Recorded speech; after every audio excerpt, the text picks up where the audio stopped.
谁能想到大半夜的，竟然有人在翻公司的后台，鼠标划过一堆乱七八糟的文件，最后停在了这个名字上：白日梦公司新员工培训。这下有意思了，这家所谓的白日梦公司背地里到底是干什么的？点开这个培训文件，满屏幕都是这种浮夸的宣传，什么创造奇迹的制药公司，听着就像是在给新人画大饼。画面一转，台上的男人拿着麦克风，正对着底下的人群大喊，说他们就是被选中的幸运儿。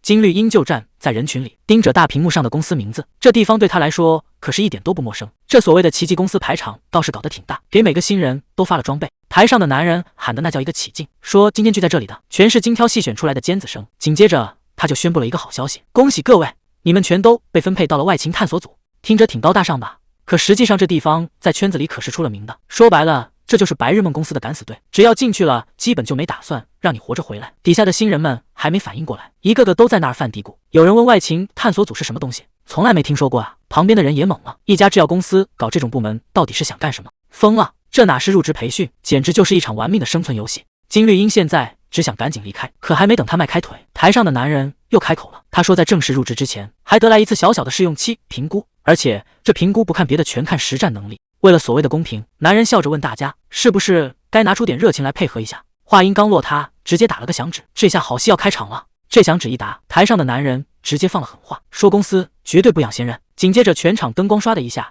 全灭了，底下这帮新人还没搞清楚状况，有人以为是停电，有人还傻呵呵的等着看新节目。可就在这一片漆黑里，奇怪的动静传了出来，有人小声嘀咕，你们听见那个声音了吗？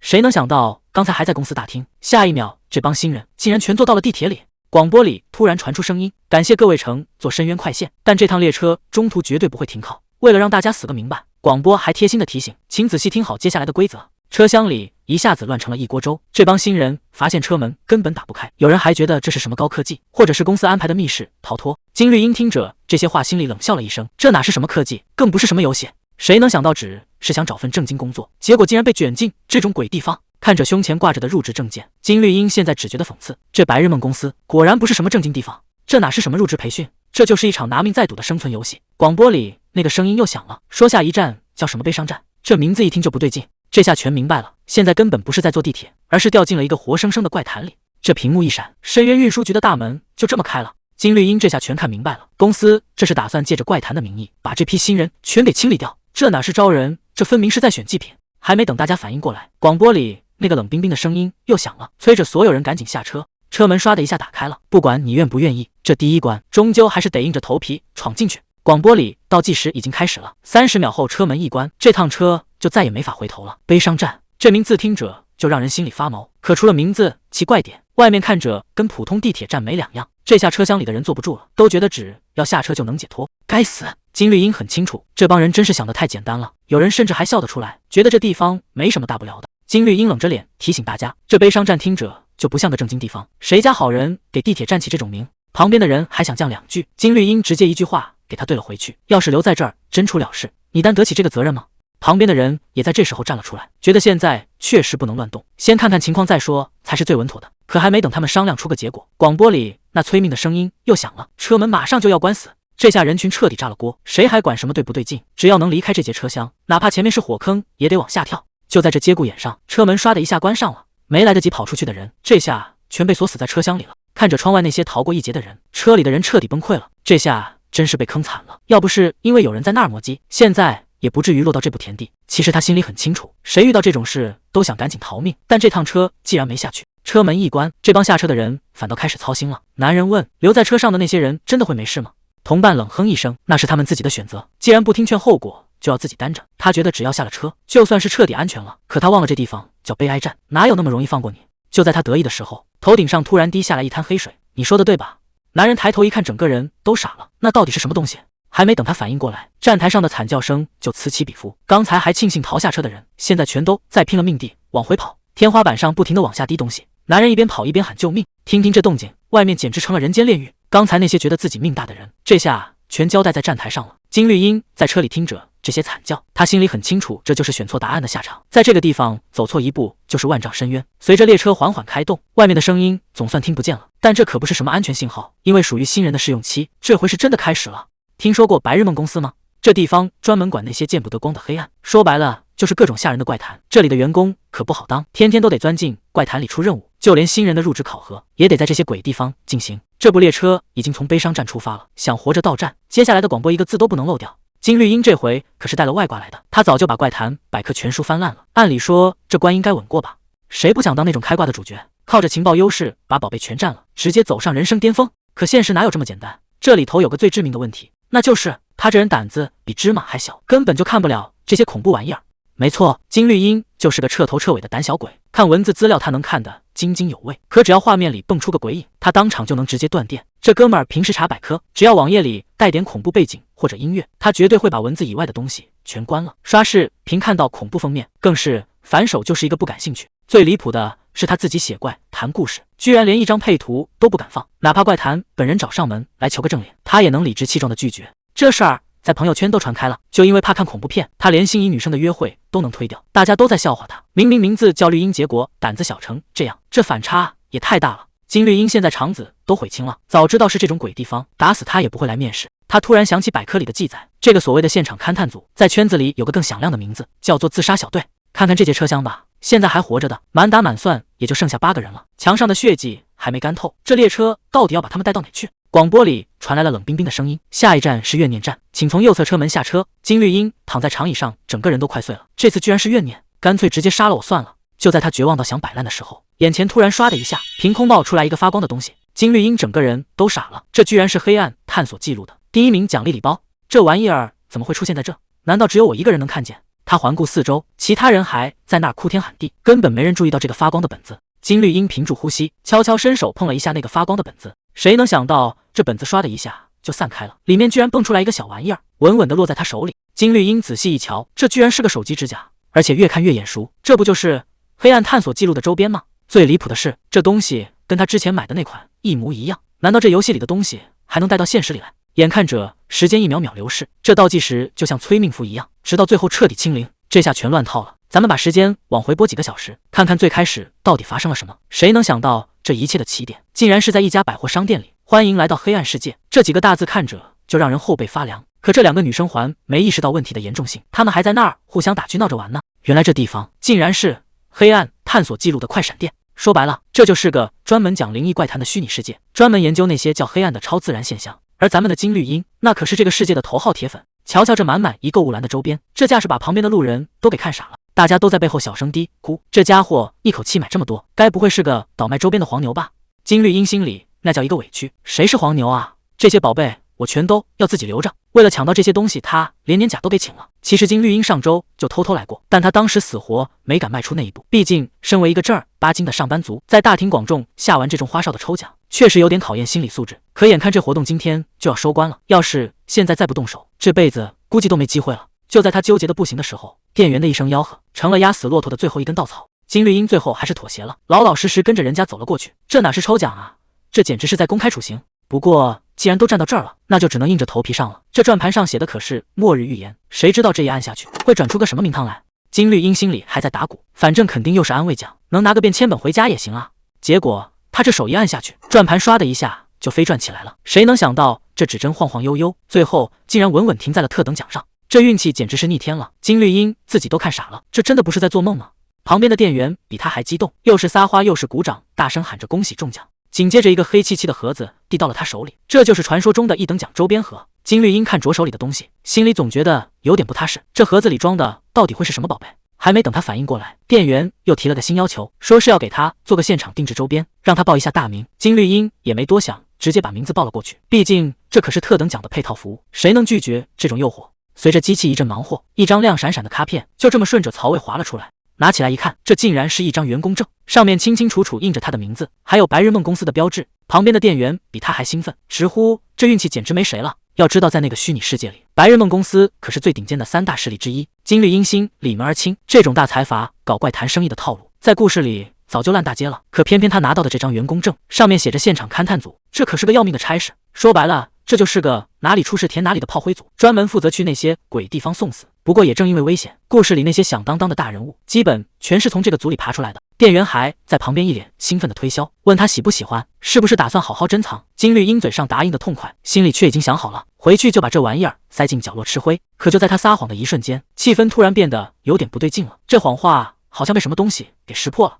一阵天旋地转，金绿茵还没来得及站稳，眼前就彻底黑了下去。等他再次睁开眼，周围哪还有什么抽奖店，他竟然莫名其妙回到了讲堂里。虽然只是个地级道具，但这东西的功能相当离谱，它能把脑子里的记忆全部转化成文字整理出来。既然这东西能整理记忆，金绿英干脆直接上手试了试，这支架往手机上一扣，屏幕刷的一下就亮了。谁能想到那些原本模糊不清的怪谈记录，现在竟然一字不差的全显现了出来，从编号到所属组织，甚至连具体的遇怪经过全都写得明明白白。这下可帮了大忙了，毕竟他现在待的这个鬼地方可是由无数个恐怖故事拼凑成的，想在这么多死局里活命，光靠脑子记根本不现实，稍微记错一个细节可能命就没了。但只要手里有这份攻略，接下来的路可就有意思多了。金绿英现在最缺的就是那些前人总结出来的逃生案例，只要能查到别人是怎么活下来的，这局就有戏了。果然还真让他给找着了。就在这时，车厢里的广播突然响了，下一站怨念站。看了那些案例，他心里大概有数该在哪儿下车了。车厢里现在乱成一团，没信号也没网络，这帮人听到怨念站的名字全都被吓破胆了。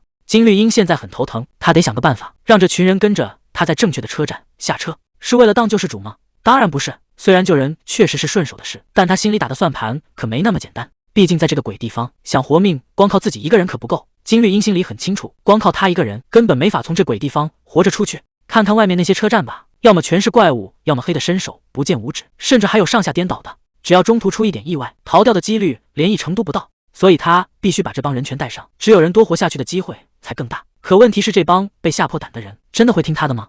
这时候要是直接冲过去讲什么灵异怪谈，那纯粹是把自己当疯子看。得先想办法把这帮人的信任骗到手，毕竟人都是从众的，只要能搞定1-2个带头的，剩下的人自然会跟着走。金绿英现在最需要的就是一个能被他利用的突破口。可眼前的状况显然比那些网上的鬼故事要麻烦得多。就在他到处观察的时候，目标终于出现了，找到了。谁能想到高英恩竟然也在这列车上？金绿英这一下切入的非常准，他直接盯着高英恩问：“你刚才说的是鬼故事吗？”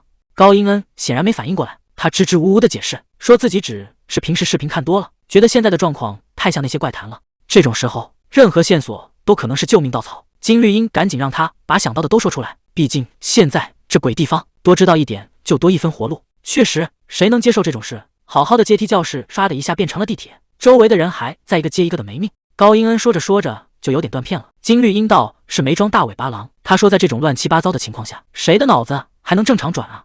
其实他现在也难受的要命。高英恩还夸他是这里最冷静的人，金绿英只能苦笑，那是因为还没到极限呢，真要撑不住了，他绝对是第一个倒下的。就在这时候，白沙县突然走了过来，他这一开口，直接把金绿英给问住了。白沙县盯着他问：“你刚才是不是就坐在我旁边？”金绿英仔细一琢磨，还真让他给对上号了。就在刚才那个阶梯教室里，这人确实就在跟前。白沙县这会儿倒是挺客气，直接把手伸了过来。他说：“我叫白沙县。”这名字一出口，金绿英整个人都僵住了。白沙县怎么会是这个名字？这名字可太响亮了，他竟然就是那个传说中的有名号的员工。看看这履历，白沙县职级是经理，整整参加过106次探索，这在圈子里绝对是大神级别的存在。而且他还有一个更吓人的代号——毒蛇。金绿英整个人都看傻了，眼前这个笑眯眯的男人，居然就是那个狠角色白沙县。高英恩道是挺大方，直接做了自我介绍。可金绿英对这个名字一点印象都没有，在他们这行，如果没听过一个人的真名，那结果通常只有2个：要么是这人太厉害，早就处理完怪谈拿钱走人了；要么就是命太短，还没等出名就直接交代在那了。虽然有些大佬只用代号，但只要看一眼他们的特征，就能立刻认出来。可现在这情况真是倒霉透了。金绿英还是开了口：“我叫金绿英。”就在大家互相试探的时候，车厢里的气氛变了，人群开始三三两两地聚在一起。高英恩盯着远处那伙人，那些家伙好像在想办法联系下一节车厢。金绿英点了点头，看样子是这样。那些想去下一节车厢的人，注定要白忙活一场，因为在这个怪谈规则里，车厢之间根本没法通行。就在这时，广播里传来了刺耳的电流声：“下一站狂喜站。”周围的人还在那下琢磨，狂喜听着像是个好地方啊。金绿英心里咯噔一下，绝对没那么简单。要是光凭站名好听就下车，那纯粹是在找死。毕竟这怪谈每次出现的站名主题全都不一样，有时候是颜色，有时候又是人体器官，想靠猜词来找出口，那根本就是不可能完成的任务。有一回站名全是颜色，什么红的、黄的、蓝的，结果在蓝色站也就跑出来2个人，换成身体器官当站名呢，听着就瘆得慌。结果到了蜗牛管站，全军覆没，一个活口都没留下。再看那些用年份命名的，比如这个2026站，照样是死路一条，满地都是血。最离谱的是用连环杀手的名字当站名，听着必死无疑，对吧？结果在那一站，居然有12个人成功逃生。虽然没法直接猜出口，但可以看看以前那些倒霉蛋留下的记录。深渊交通局的档案里清清楚楚记着前56次探索的情况。金绿英翻完这些记录，心里彻底有数了。站名听着是好是坏，跟能不能活命根本半毛钱关系都没有。看着外面这亮堂劲儿，有人坐不住了，觉得这地方肯定安全。还商量着要不要下去找人。金绿英心里警铃大作，这车站干净的简直离谱，越是看着像新的一样，背后的危险就越致命，绝对不能让他们下去。要是眼睁睁看着队友送命，他这精神状态非要崩了不可。就在那帮人要迈步的时候，金绿英一把拦在前面，冷冷地问了一句：“你真的能确定吗？”对方还没反应过来，金绿英死死盯着他：“你确定外面真的安全？”金绿英直接把话挑明了，现在这情况就像个鬼故事，但不管是电影还是现实，那些光靠直觉和运气的人，最后能有几个好下场？没逻辑，没推导，就要拿命去赌。这番话让高英恩都愣住了，对面的人更是当场炸锅，觉得他纯粹是在这儿说废话。那个男人指着他鼻子骂：“你在这儿装什么大尾巴狼？这又不是闯关游戏，哪来的提示？”结果金绿英头都没抬，语气冷静的让人发毛。他说：“提示当然有。”金绿英抬手往上一指，他说：“真正的提示就是那些被大家忽略的广播。”这话一出，周围的人全懵了，谁也没往这方面想。其实从最开始，列车广播就在明着告诉大家真相，根本就没打算藏着掖着。广播里说得很清楚，感谢乘坐深渊交通局，但这趟列车永远不会停。想要顺顺利利活到终点，唯一的生路就是必须死死盯着广播里的每一句话。金绿英把广播里的规则复述了出来，终点站是狂喜站的乘客必须按照广播指示下车。他环视了一圈车厢，语气里带着审问的味道：“你们当中有谁的终点站是狂喜站吗？”这话问的大家面面相觑，有人小声嘀咕着：“追求快乐的生活本来就是人生目标吧？既然这站叫狂喜站，那下去肯定没坏处，说不定就是解脱呢。”金绿英可没打算放过他们，盯着那个带头要下车的人，又重复了一遍：“你的终点站真是那里吗？”对方被问得哑口无言，支支吾吾半天说不出话。结果这人恼羞成怒，指着金绿英就开始撒泼，说他管的实在是太宽了，要是大家因为他的阻拦最后没能逃出去，这责任他担得起吗？金绿英直接把话撂下了，他说：“这责任我担了。”还没等大家反应过来，广播里突然传出提示：站台屏蔽门正在关闭。看着彻底锁死的车门，金绿英总算松了口气，反正他本来就打算带大家一起走，现在门关了谁也下不去，应该没人会再怪他多管闲事了吧。结果还没等他稳住局面，后面突然有人扯着嗓子大喊：“快看，前面车厢的人全都下去了！”金绿英看着窗外，心里咯噔一下，那些下车的人真的能平安无事吗？他现在根本不敢相信眼前发生的这一切，可接下来的画面才叫真正的噩梦。那些冲下车的人还没跑出2步，脚底下的地面竟然全变成了粘稠的液体。有人察觉到不对劲，可已经太迟了。这满地的金色液体竟然是滚烫的熔金，只要沾上一点，整个人就开始飞速融化。惨叫声瞬间传遍了站台，刚才还急着下车的人，现在全都在拼命求救，可谁又能救得了他们？就在这一片惨叫声中，列车竟然缓缓启动了。看着窗外那片吃人的金色，车厢里的人全吓傻了。谁能想到刚才还挤着要下车的地方，现在成了活生生的地狱？就在这时候，有人一把拽住了金绿英。男人哆哆嗦嗦地问：“你刚才说你会负责的吧？你真的能带我们去安全的地方吗？”这种时候，金绿英根本没得选，她只能硬着头皮吐出一个字：“能。”其实她现在也是强撑着，明明自己也怕得要命，可现在全车人的命都系在她身上，她要是怂了，这车人就彻底没指望了。就在这一片混乱里，白沙县这时候凑了过来，他看着金绿英，语气里竟然带着几分佩服。他说：“先生，你可真厉害啊！”这一声先生叫的金绿英心里直发毛，白沙县到底在打什么主意？白沙县这会儿笑得挺欢，说像金绿英这么有担当的人，现在这年头可真是稀罕货，还祝愿金绿英的承诺能有个好结果。这话听着像是在捧场，可金绿英心里总觉得这人不简单，他直接试探了一句：“白沙县先生，你有没有想下车的车站？”结果白沙县一脸无辜，说自己对这些规则一窍不通。这下金绿英更怀疑了，既然白沙县能在这里当职员，那肯定是通过了选拔的狠角色，怎么现在表现得像个门外汉？是真没搞清楚状况，还是在故意演戏？看来得先留个心眼盯着他。就在这时候，车厢里的广播突然响了，说是列车马上要经过弯道，会有剧烈的噪音和晃动，让大家赶紧回座位坐好。金绿英招呼大家先坐稳，可这屁股还没坐热，前面的车厢突然传出一声大喊：“出事了！”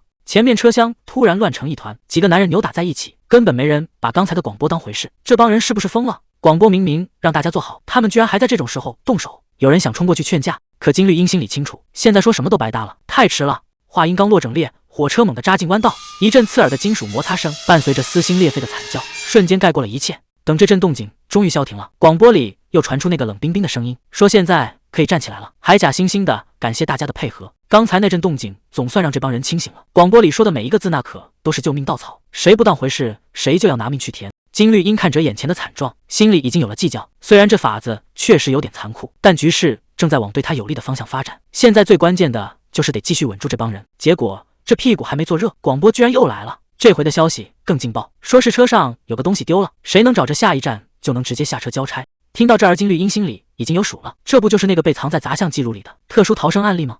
只要能拿到广播里说的那个失物，大家就能平平安安的离开这鬼地方。可谁能想到，这所谓的失物竟然会是这种东西？广播里那个声音还在继续，说失误是一个20多岁 A 型血成年男性的左眼，这竟然是番外记录里的特殊逃生案例，只要能完成这个任务，就能拿到那张无条件逃生票。这下所有人的本性都要藏不住了。刚才广播里说的那些话，大家都听得清清楚楚。20多岁 A 型血男人的左眼，金绿英坐在位子上，心里正打着算盘，要不干脆装没听见，反正只要老老实实做到站，大家都能活命。可要是有人为了那张逃生票想提前动手，这车厢里的平衡可就彻底破了，到时候肯定会内斗。就在金绿英犹豫的时候，有人先坐不住了，一个男人站起来提议：“咱们还是先搞清楚谁才是那个目标吧。”这话一出，车厢里的气氛瞬间变了，大家开始互相盘问，查起了户口。你是哪年的？什么血型？只要不是自己，谁都想赶紧把那个倒霉蛋揪出来。这下麻烦了，这种自发性的搜查才是最要命的。轮到金绿英了，有人盯着他问是什么血型。金绿英面不改色，直接甩出一句：“我是 AB 型。”这摆明了是在撒谎。他心里清楚的很，自己明明就是 A 型。这种时候说实话，那不是给自己找死吗？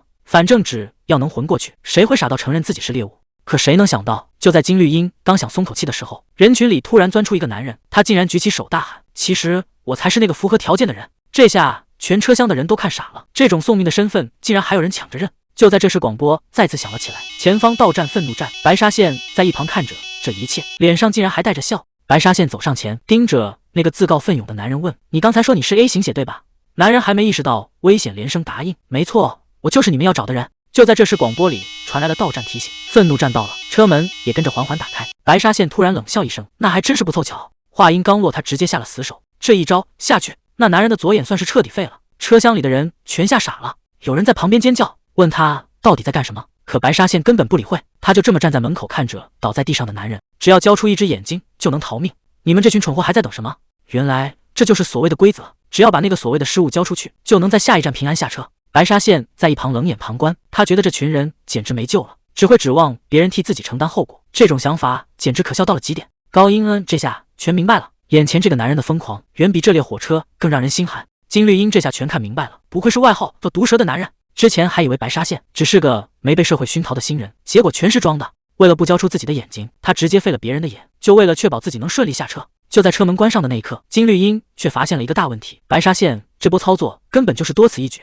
刚才他明明看见了，这附近肯定还有别的猫腻。其实这所谓的失物根本就不是自己的东西，而是别人弄丢的宝贝，就藏在车厢的缝隙里，等着谁去把它翻出来。说白了，这就是一场寻宝游戏，只要找到符合要求的替代品，带上它就能直接通关。虽然以前确实有人靠牺牲自己的零件逃命，但那纯属是没找对路子。为了通关想办法没问题，但这回白沙县确实做得过火了。金绿英手里晃着那个小瓶子，里面装的正是那颗失踪的眼球。广播里传来了冷冰冰的声音，让下车的乘客先等着，说是有工作人员来接应。可这地方怎么看都不对劲，到处都是乱码和重影。白沙县一个人站在黑暗里，这气氛简直让人后背发凉。就在这时候，系统突然蹦出一句感谢配合，紧接着无数尖锐的针头直接刺了过来。随着最后一声提示，失物总算移交完成了。刚才那声惨叫传遍了整个车厢，大家伙儿都听得真真切切。可奇怪的是，竟然没一个人觉得白沙县可怜。高英恩皱着眉头说：“看刚才那架势，白沙县的角膜估计是废了，真是让人担心。”金绿英转头问他：“你以前是当医生的？”高英恩赶紧摆手：“哪儿能啊，我就是读过医科大学，后来中途转行了，连执照都没考下来，顶多算个业余选手。”金绿英道：“是挺佩服，能考进医学院，那已经不是一般人了。欢迎来到增务站。”光听这名字就知道接下来的路不好走。金绿英发现所有人的目光都聚在自己身上，这是在等他发号施令。看样子大家都把他当成救命稻草了。高英恩凑过来小声说：“一直被大家这么依赖着，你心里肯定很累吧？真是对不起。”金绿英表面没说话，心里却在打鼓。其实他挺享受这种被依赖的感觉，因为只有这样才能掩盖他内心的不安。高英恩接着问：“关于你之前提到的终点站，我刚才仔细想了想，你到底是怎么打算的？”高英恩突然抛出一个沉重的话题，他说：“如果聊到人生的终点，那不就是死亡吗？既然生命的尽头是死，那是不是看到类似的站名就该直接下车？”这话他之前一直憋在心里，毕竟谁敢当众说这种话，那不等于是在劝大家去死吗？没想到金绿英听完居然觉得很有道理。高英恩这下反倒有点不好意思了，可金绿英接下来的话却让气氛变得更诡异了。他问高英恩到底什么才算是真正的终点。金绿英这会儿反倒笑了，看来他已经摸清了这列车的底细。广播里播报着下一站是和平站。其实这列车的逻辑非常简单粗暴，让你做好就做好，让你找东西就去找，只要按规矩办命就能保住。至于那些自作聪明下错站的人，早就已经付出了惨痛的代价。那么问题来了，所谓的终点站到底是什么意思？金绿英心里有了答案，终点指的根本不是某个地方，而是你现在还没达到的境界。换句话说，就是你身上现在还没有的东西。咱们回过头看看，在之前的蓝色站，没带蓝色东西的人才能逃走。到了那个杀人魔战，因为大家根本不是杀人魔，所以反而全员安全过关。金绿茵这下算是彻底开窍了。既然这次的主题是情绪，那选战的标准就太简单了，只要找那种自己现在最缺的情绪就行。就在这时，广播里响起了和平战到了。金绿茵看着眼前的混乱，语气却异常冷静。他转头告诉高英恩，没跑了，就是这一战，咱们就在这儿下车。到底什么样的感情是人天生就没有的？这世上的人谁还没个喜怒哀乐啊？虽然大家性格都不一样，但想找个完全没感情的人，那可真是太难了。可凡事总有例外，金绿茵就是那个例外。他坐在那就像个没感情的机器，谁也猜不透他在想什么。金绿茵这回主动站了出来，他对着同伴说：“我会扶着你的。”对方感动的话都说不利索了，直说谢谢绿茵。只要他肯带头，后面的人就全都有了主心骨，一个个老老实实跟在后头。这下是真的没法回头了。要是真能这么顺利逃出去，那当然是皆大欢喜。可就在这时候，情况突然不对劲了。原本以为是生路，结果迎面撞上的竟然是这种场面，这哪是逃出升天啊，简直就是进了屠宰场。谁能想到费劲选了半天，竟然选了这么个鬼地方？金绿茵这会儿也麻了，他自己都想打退堂鼓，正盼着谁能拉他一把呢。结果高英恩突然举手了。高英恩这一嗓子直接把金绿茵架到了高处。他说大家都慌得不行，只有金绿茵最淡定，这绝对是看准了才选的。金绿茵心里估计也挺纳闷，我那是淡定吗？可是到如今，大伙儿已经把他当成救命稻草了。既然总得听一个人的，那这回只能硬着头皮上了。高英恩这回是铁了心了，他大声喊着，与其听那些乱七八糟的建议，他更愿意相信好人的直觉。这话说完，他直接带头冲了出去，对着还在车厢里犹豫的人大喊，让他们赶紧跟上，说这就是活命的唯一机会。金绿茵这下彻底愣住了，他还没想好怎么收场。旁边的同伴也凑了过来，说他也绝对相信绿茵。金绿茵这下是被架在火上烤了，原本那个最不敢下车的人，现在反倒成了全村的希望。既然大家都这么信他，那他也只能硬着头皮硬下来。只要这步迈出去，就真的没有回头路了。金绿茵带着大伙下了车，嘴上说着只要离开这儿就安全，可谁心里都没底。现在什么都别想，只管往上走就行。这一路上全是血印子，看着就让人心里发毛。但只要能看到出口的牌子，就还有一线生机。就在大家以为要完蛋的时候，一阵刺眼的强光刷的亮起，耳边竟然传来了祝贺声：“恭喜各位正式入职！”金绿茵在那儿默默数数，一个两个，大家伙儿面面相觑，谁也没敢先喘大气。3、4、5，人数一个接一个对上了。这下总算能确定了，他们这几个人是真的活下来了。本以为就他们几个命大，结果仔细一算，这次居然活下来22个人。这在公司历史上还是头一回。台上那男人表现得特别兴奋，拿着麦克风在那儿可劲儿夸，说他们这届全是精英，连人事部估计都要被吓一跳。可金绿茵越听越觉得不对劲，周围这帮人怎么一点反应都没有？这气氛压抑的让人想逃，根本不像是什么入职现场。就在这时候，台上的男人话锋一转，既然大家都是精英，那不如从你们中间挑一个最厉害的出来。唰的一下，聚光灯直接打在了金绿茵身上。恭喜啊，你就是那个最优秀的员工。这下全明白了，原来刚才经历的那场噩梦，全都在这帮人的监视之下。这种被当成猴耍的感觉，换谁都受不了。台上那男人还挺大方，说是给新人的入职大礼包，人人都有份。可这公司给的东西能是什么正经玩意儿？还没等大家反应过来，台上的男人又开始点名了，下一个白沙县。点名还在继续，一个接一个，大家手里都拿到了那份奇怪的礼物。金绿茵坐在一边，心里已经开始盘算了，这帮人在那个鬼地方待的时间，恐怕比想象中要长得多，每个人的时间线根本对不上。再瞧瞧旁边的白沙县，整个人状态差到了极点。金绿茵觉得这哥们儿要是能活着走出去，第一件事绝对是去医院挂个号。台上那男人看气氛差不多了，笑眯眯地问大家：“礼物都收好了吧？那接下来的话，你们可得听仔细了。从这一刻开始，你们就不再是待宰的羔羊了。恭喜各位正式入职白日梦公司外勤组。”等一下，这入职仪式还没完呢。台上那家伙话里有话，说什么大家虽然都活下来了，但每个人的贡献可不一样。男人越说越兴奋，在他眼里公平才是这儿唯一的准则。既然是混子，那就要付出代价。话音刚落，周围的情况就不对劲了。金绿茵还没回过神，周围的人就这么凭空消失了。原本坐得满满当当的礼堂，现在冷清的让人发毛。剩下的这13个人就是所谓的优胜者了。台上那家伙还在那儿假惺惺的祝贺，说大家已经正式转正。高英恩吓得连话都说不出来。看看那些空掉的座位，人没了，只剩下一堆冷冰冰的西装。这哪是上班啊，这简直是在玩命。终于有人心态崩了，哆哆嗦嗦的喊着要辞职。可进了白日梦公司，是你想走就能走的吗？台上那男人的反应听着可不太妙啊。男人一脸不可思议，这么好的差事居然有人想走。他劝大家先别急着交辞职信，听完公司的福利再做决定也不迟。高英恩心里直打鼓，大声问了一句：只要听完这些所谓的福利，是不是真的能全身而退？男人笑得那叫一个灿烂，满口答应说绝对没问题，甚至还打包票，走的时候连违约金都不用赔。可这话听着怎么这么耳熟呢？金绿茵在一旁冷眼看着，男人拿起麦克风准备揭晓那个能让人连命都不要的超级福利。咱们这家制药公司那可是业内顶尖的存在，连脱发这种难题都能搞定，科技实力有多强你们自己品吧。不过这些都是小意思，真正压轴的宝贝还没露面呢。只要喝下这瓶药任何愿望都能实现，它的名字就叫许愿券。光说不练假把式，男人决定当众给大伙儿演示一下，毕竟今天他也刚好拿到了这一瓶。这盖子一开，好戏可就要开场了。底下的人都在小声嘀咕，这玩意儿真有那么神？肯定是演出来的吧？再说了，谁知道他到底许了什么愿？就在大伙儿怀疑的时候，奇迹真的发生了。男人兴奋地大喊：“看清楚了吗？这就是许愿券的力量！这可不是一般的愿望，它竟然能让时间倒流。想要这宝贝也不难，只要加入现场调查组，拿药的速度直接翻倍。表现最好的那几个人，全都是这个组出来的。说白了，这就是个文字游戏。所谓的近水楼台先得月，其实是用命在填坑。看看这些倒下的人，为了拿药丢掉性命的，可比真正拿到药的人多多了。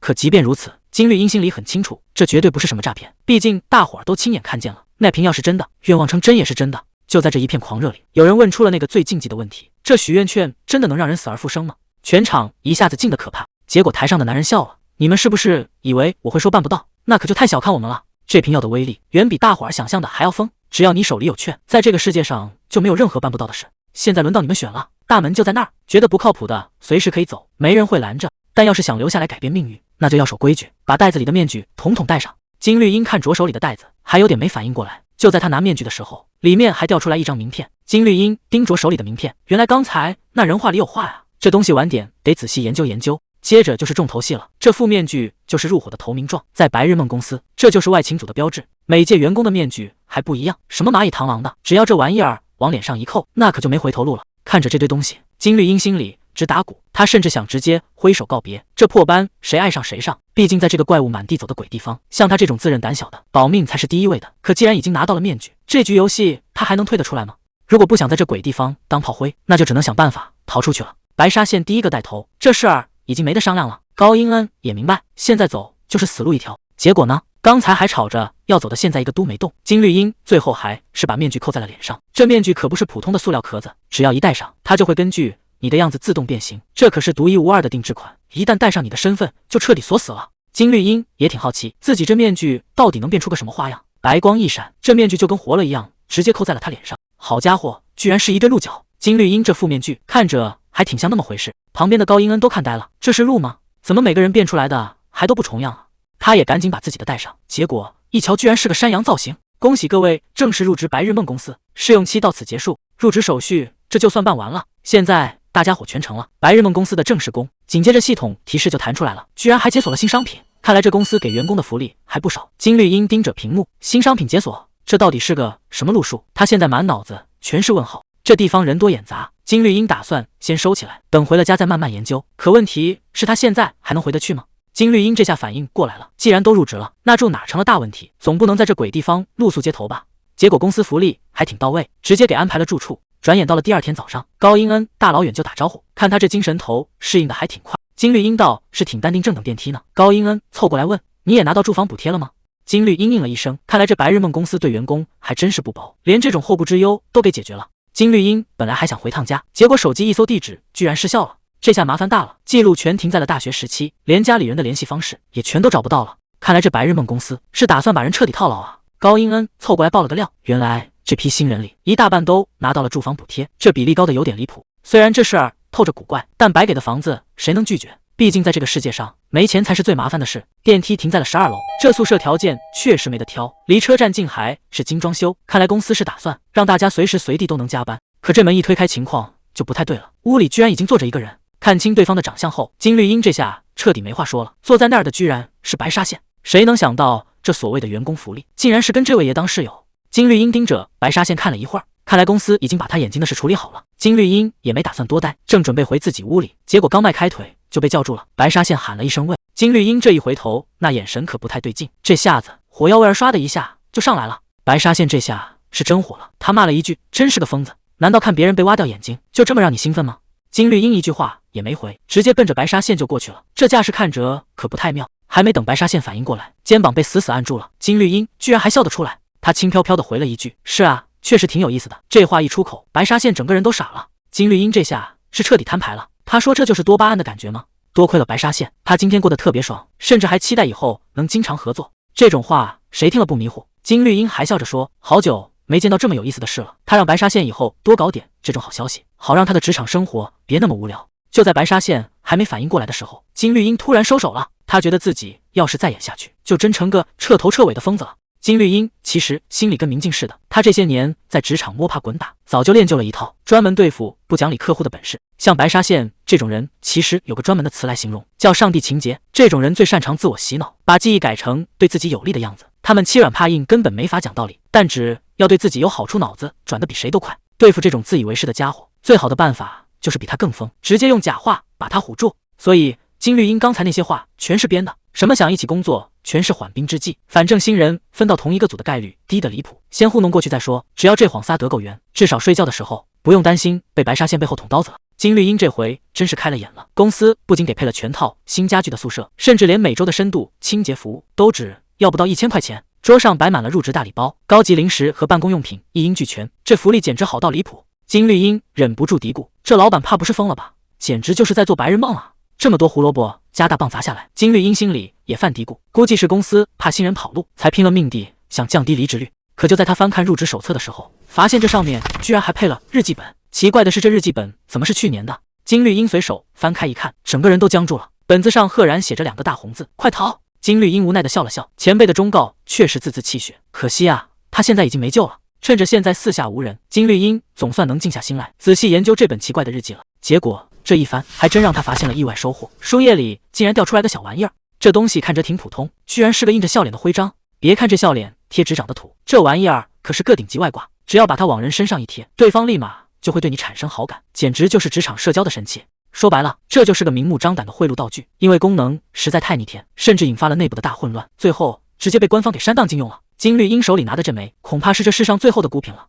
不过这东西门槛还挺高，必须是正式员工才能用。看来公司给新人的福利远比想象中要复杂得多。金绿英现在算是明白了，只要职级往上升，就能解锁更多这种保命的宝贝。虽然这些东西看着挺管用，但总觉得透着一股子邪气。就在他盯着笔记本发呆的时候，这本子居然自己动了起来。忙活了一整天，到了晚上，金绿英总算能躺下了。下周就要正式入职，今天这一出接一出的，换谁脑子都得乱成浆糊。本以为能睡个安稳觉，结果这梦里也不太平，全是些让人喘不过气的画面。日子过得飞快，转眼就到了入职当天。金绿英站在公司大楼前，整个人看着魂不守舍的。高英恩看着眼前的金绿英，忍不住问了一句：“你昨晚没睡好吗？”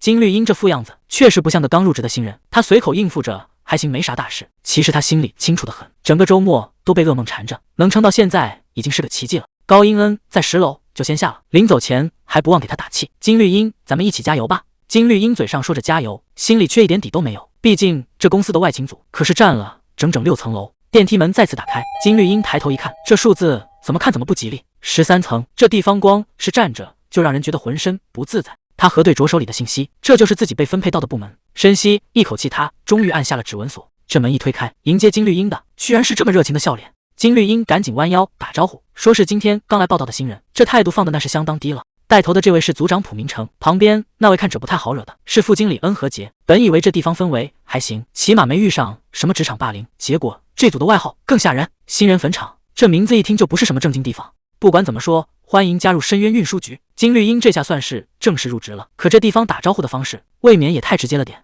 带头的女人叫恩和杰，旁边那个笑嘻嘻的叫蒲明成，这就是金绿英以后的同事了。金绿英赶紧客气了一下，毕竟初来乍到总得有个新人的样子。可这墙上的时钟总让人觉得时间过得不一般。恩和杰倒是挺大方，说在这儿升职快得很，只要能活过1年就行。金绿英现在心里直打鼓，这年头哪儿都不太平，躲得过初一，躲不过15，换个坑说不定还是都市传说。不过这新人确实有点东西，入职考试居然拿了个第1。蒲明成在那儿一个劲儿夸，金绿英倒是挺谦虚，这职场社交算是拿捏了。组长现在人不在公司，蒲明成招呼金绿英先坐下，这屁股还没坐热呢，怪事儿就找上门了。桌上那台老古董收音机突然自己响了起来，谁也没去碰那个开关，这地方果然没一个东西是正常的。收音机里还在播报大晴天，可窗外早就乱成了一锅粥，大雨下的连路都看不清，到处都是撞车吵架的，这预报跟现实完全是反着来的。金绿英盯着这台老古董，这玩意儿可不只是坏了那么简单，它本身就是一个都市传说。蒲明成在旁边突然问了一句：“你发现了？”看来这新人的反应确实让老员工们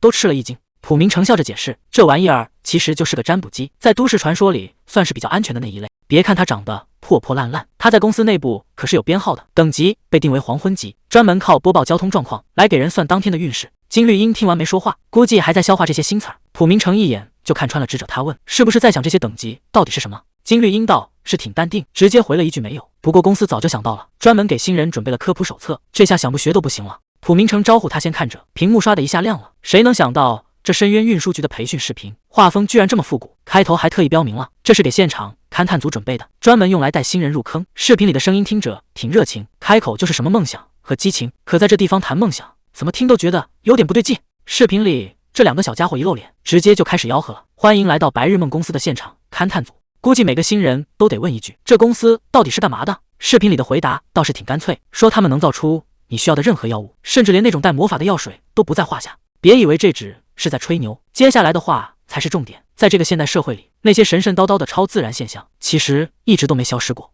那些听起来离谱的都市传说现在全都在变成现实。比如关着门吹风扇会出事，或者电梯里突然多出来的神秘楼层，这些可不只是吓唬人的故事。既然这些传说都是真的，那这公司存在的意义可就没那么简单了。这视频越往后看画风就越离谱，刚才还在正经科普，现在直接开始放烟花庆祝了。金绿茵这下彻底懵了，这到底是什么类型的片子？说是入职培训，怎么看着像是在拍特摄剧？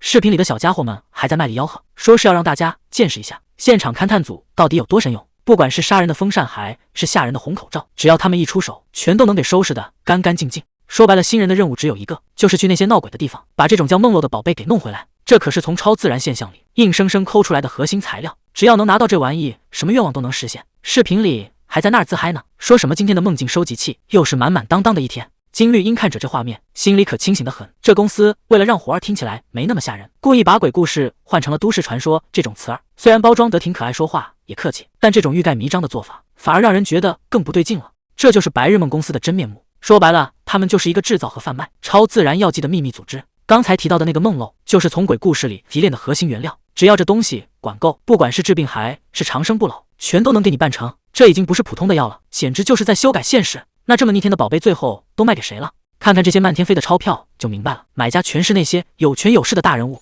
说到底，这整件事就是一门纯粹的生意。视频最后还不忘给新人打鸡血，让大家赶紧拿上收集器，去那片未知的黑暗里玩命。视频播到最后还不忘给新人戴个高帽，说公司的未来全在大家肩膀上了。这洗脑包给的真是一套接一套。普明成凑过来问，看完了感觉怎么样？金绿茵只能硬着头皮说，确实挺让人难忘的，毕竟这种画风的入职培训，谁看了不迷糊？普明成倒是挺淡定，他说虽然外面传的神乎其神，但公司早就准备好了应对方案，只要按手册来，基本出不了什么大乱子。关键是这称呼也有讲究，普明成特意交代，在公司里得管那些怪谈叫黑暗，说是怕被别人当成灵异发烧友。可金绿茵心里却在吐槽，管这叫黑暗，不是显得更像个中二病吗？既然流程都走完了，普明成也不打算再废话。这入职的第一关，金绿茵算是勉强混过去了，可接下来的实战才是真正的考验。普明成笑着问，准备好去探索了吗？这话听着像是在郊游，可实际上这就是要去玩命了。金绿茵没说话，他心里清楚接下来的路可没那么好走。这活儿说来就来，普明成直接宣布了金绿茵的第一个任务，今天下午就要去那所谓的黑暗里转一圈。光去可不行，和劫随手递过来一个东西，让金绿茵先拿着。这就是传说中的梦漏收集器，看着像个大号注射器，其实是专门用来装那些超自然液体的储液罐。普明成还不忘补上一句，这东西千万的看好了，上面都有专属编号，要是真弄丢了那麻烦可就大了，这不就跟弄丢了子弹壳一样吗？看来这白日梦公司的规矩比想象中还要硬。何洁一脸严肃，说进那鬼地方之前必须养成戴面具的习惯，这可是保命的规矩。这面具一掏出来，造型确实有点抽象，黑乎乎的，还带着尖角。普明成凑近看了半天，问这到底是鹿还是狍子？金绿茵随口接了一句，那就当它是狍子吧，听说这玩意儿战斗力更强。普明成听得一愣一愣的，这逻辑也是没谁了。不过只要能派上用场，管它是鹿还是狍子呢？赶紧把面具戴好。普明成一边催一边把平板递到金绿茵面前，说这有个好东西得让他瞧瞧。谁能想到这竟然是个网络悬赏贴，标题起的那叫一个诱人，是拿2000万奖金还是继续当个普通人？这任务内容简直离谱到家了，要在方圆10里没人的便利店跟鬼玩3天的捉迷藏。最绝的是帖子里还附带了鬼的照片，这玩意儿长得简直没法用语言形容。金绿茵这下也坐不住了，这帖子到底是什么来头？金绿茵盯着屏幕，心里直犯嘀咕，不是说要去探索黑暗吗？怎么突然看起灵异悬赏了？结果还没等他想明白，周围的景象就开始模糊。普明成倒是一脸轻松，笑得那叫一个灿烂，还让他放宽心，就当是去玩一趟。这话说的倒是轻巧，谁家好人去跟鬼玩捉迷藏啊？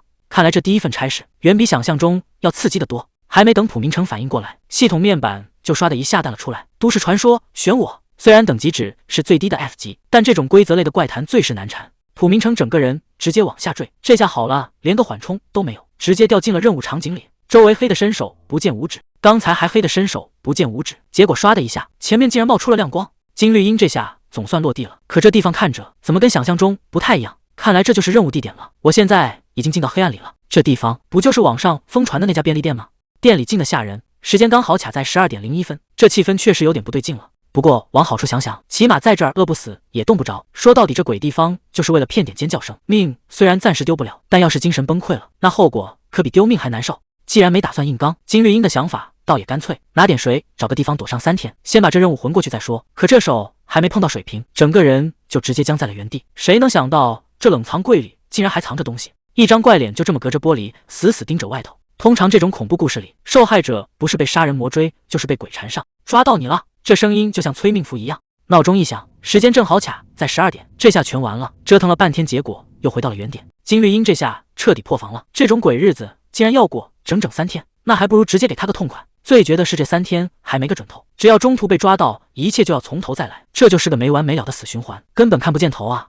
金绿英现在压力大到了极点，再这么耗下去，还没等3天结束，他自己就要先疯掉，硬闯肯定是不行了，得赶紧想个别的法子。他打算先找个地方躲起来，只要能藏在柜台下面，说不定就能避开那些鬼东西。可他万万没想到，这柜台底下早就已经没位置了，一张扭曲的怪脸正死死地盯着他。金绿英吓得差点叫出声，赶紧死死捂住嘴巴，这下真是进退两难了。我就知道这种关键时刻总有脏东西喜欢贴脸开大。金绿英心里门儿清，这都是躲不掉的老套路，现在只要他敢乱动一下，立马就会被这玩意儿发现，连手机都不敢掏，那点亮光简直就是催命符。现在的局势已经彻底僵住了，除了脑子里记下的那点信息，他现在什么都指望不上。说白了，这种多人编写的怪谈最容易出岔子。刚开始大家还守规矩，可写的人多了，套路就开始重复。为了新鲜感，总有人喜欢加点意外进去。金绿英记起来的那份记录，正好就是这种变数。当年调查组在废弃医院，本来只要撑过12小时就行，结果呢，最后竟然多出了4个多小时。这就是最麻烦的地方，规则被扭曲了，时间在这里根本不可信。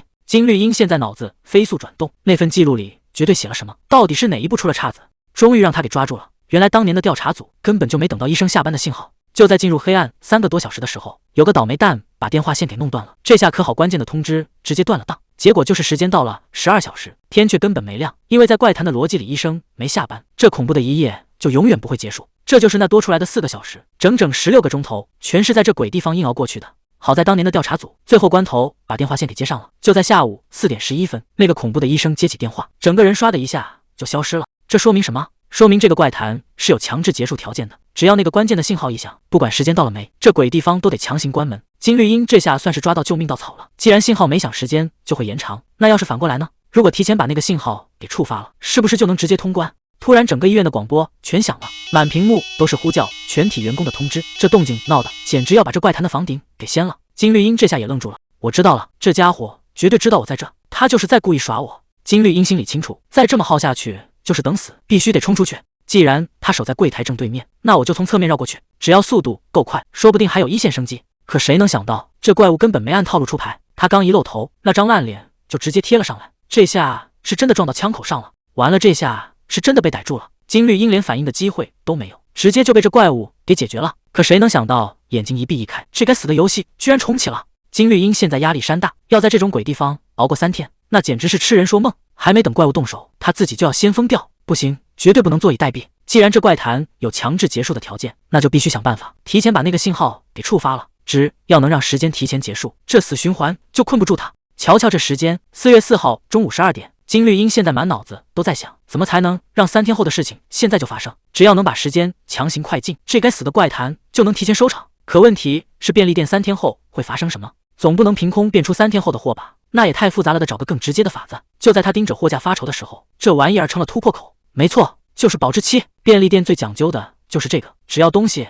一过期，那就要通通扔掉。金绿英这下算是抓到重点了，如果能找到3天后过期的商品，然后现在就把它们处理掉，那不就等于强行跳到了3天后？这招要是成了，那可真是中大奖了。他赶紧翻开手里的便当，死死盯着上面的日期。刚才总觉得有什么东西在盯着他，估计是心理作用，反正那怪物还没露面，这就是最好的机会。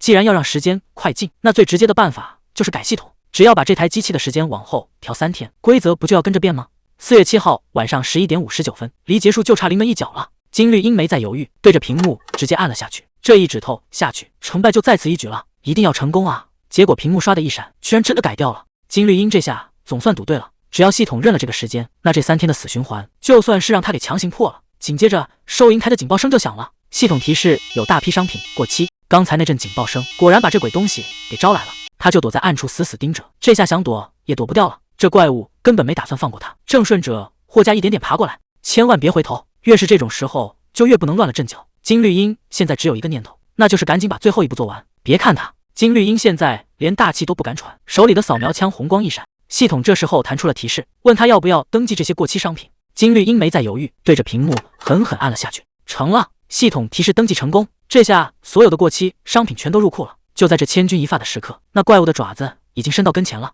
还没等他反应过来，周围的一切突然开始变样。这便利店的规则被强行打破了，这种感觉就像是掉进了深水里，所有的声音一下子全消失了。画面刷的一闪，金绿茵发现自己居然还站在店里，可是这地方好像跟刚才不太一样了。滋滋几声响，小票终于吐出来了，这招竟然真的管用。金绿茵这下总算活过来了，刚才那场生死时速总算没白忙活一场。本以为这下就能拍屁股走人，结果收银机刷的一下弹开了，这又是什么新花样？金绿茵盯着抽屉直接愣住了，里面整整齐齐全是钞票，这地方居然还给发工资。原来只要把活儿干完，系统真的会给现金奖励。这下可真是富贵险中求了。新员工最快也要3天后才到，堆成山的报告还得靠自己一笔笔写完，这种苦差事真是谁干谁头大。就在这时候，手机突然有了动静，这屏幕亮的实在不正常。成了，任务评价直接刷出来了，旁边这帮人全看傻了。要知道以前最快的记录那也得整整3天，结果金绿茵这小子干了多久？1个小时24分。时间回到1个小时前，和节点起一根烟。此时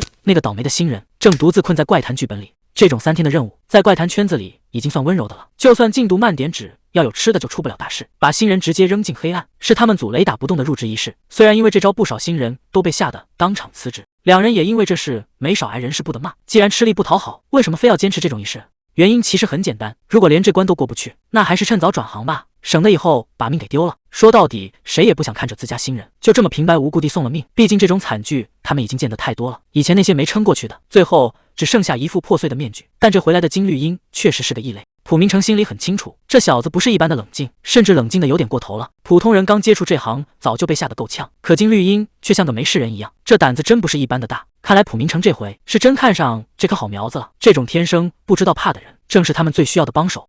和杰抽着烟在想，要是胆子太小，在这种天天撞鬼的地方根本一天都待不下去。不过以前还真出过一个怂包，居然也让他给混过关了。这么一对比，金绿茵这小子确实挺顺眼，但有个地方很反常，这小子听任务的时候竟然一个字都没记。普明成也发现了，毕竟是新人，估计还没意识到情报有多重要，这习惯以后得让他改改，毕竟在这行漏掉一点信息可能就没命了。正常人哪能过目不忘，不记笔记肯定会出乱子，可谁能想到真相居然是他早就把所有信息都背下来了。普明成摆摆手，觉得这任务起码得耗上3天，正好趁这功夫去把堆成山的报告处理一下。可他做梦都想不到，金绿茵这小子的速度快到让他怀疑人生。就在普明成还没反应过来的时候，手里的平板突然疯狂震动，这动静明显是出大事了。普明成整个人都懵了，这任务才刚开始多久啊？怎么可能现在就有动静？结果金绿茵就这么站在面前，手里还拿着通关的证物，他这语气简直像刚下楼买了个菜一样轻松。这下谁还坐得住啊？原本预估要打3天的硬仗，居然被这小子1个小时就给平了。这新人到底是什么怪物啊？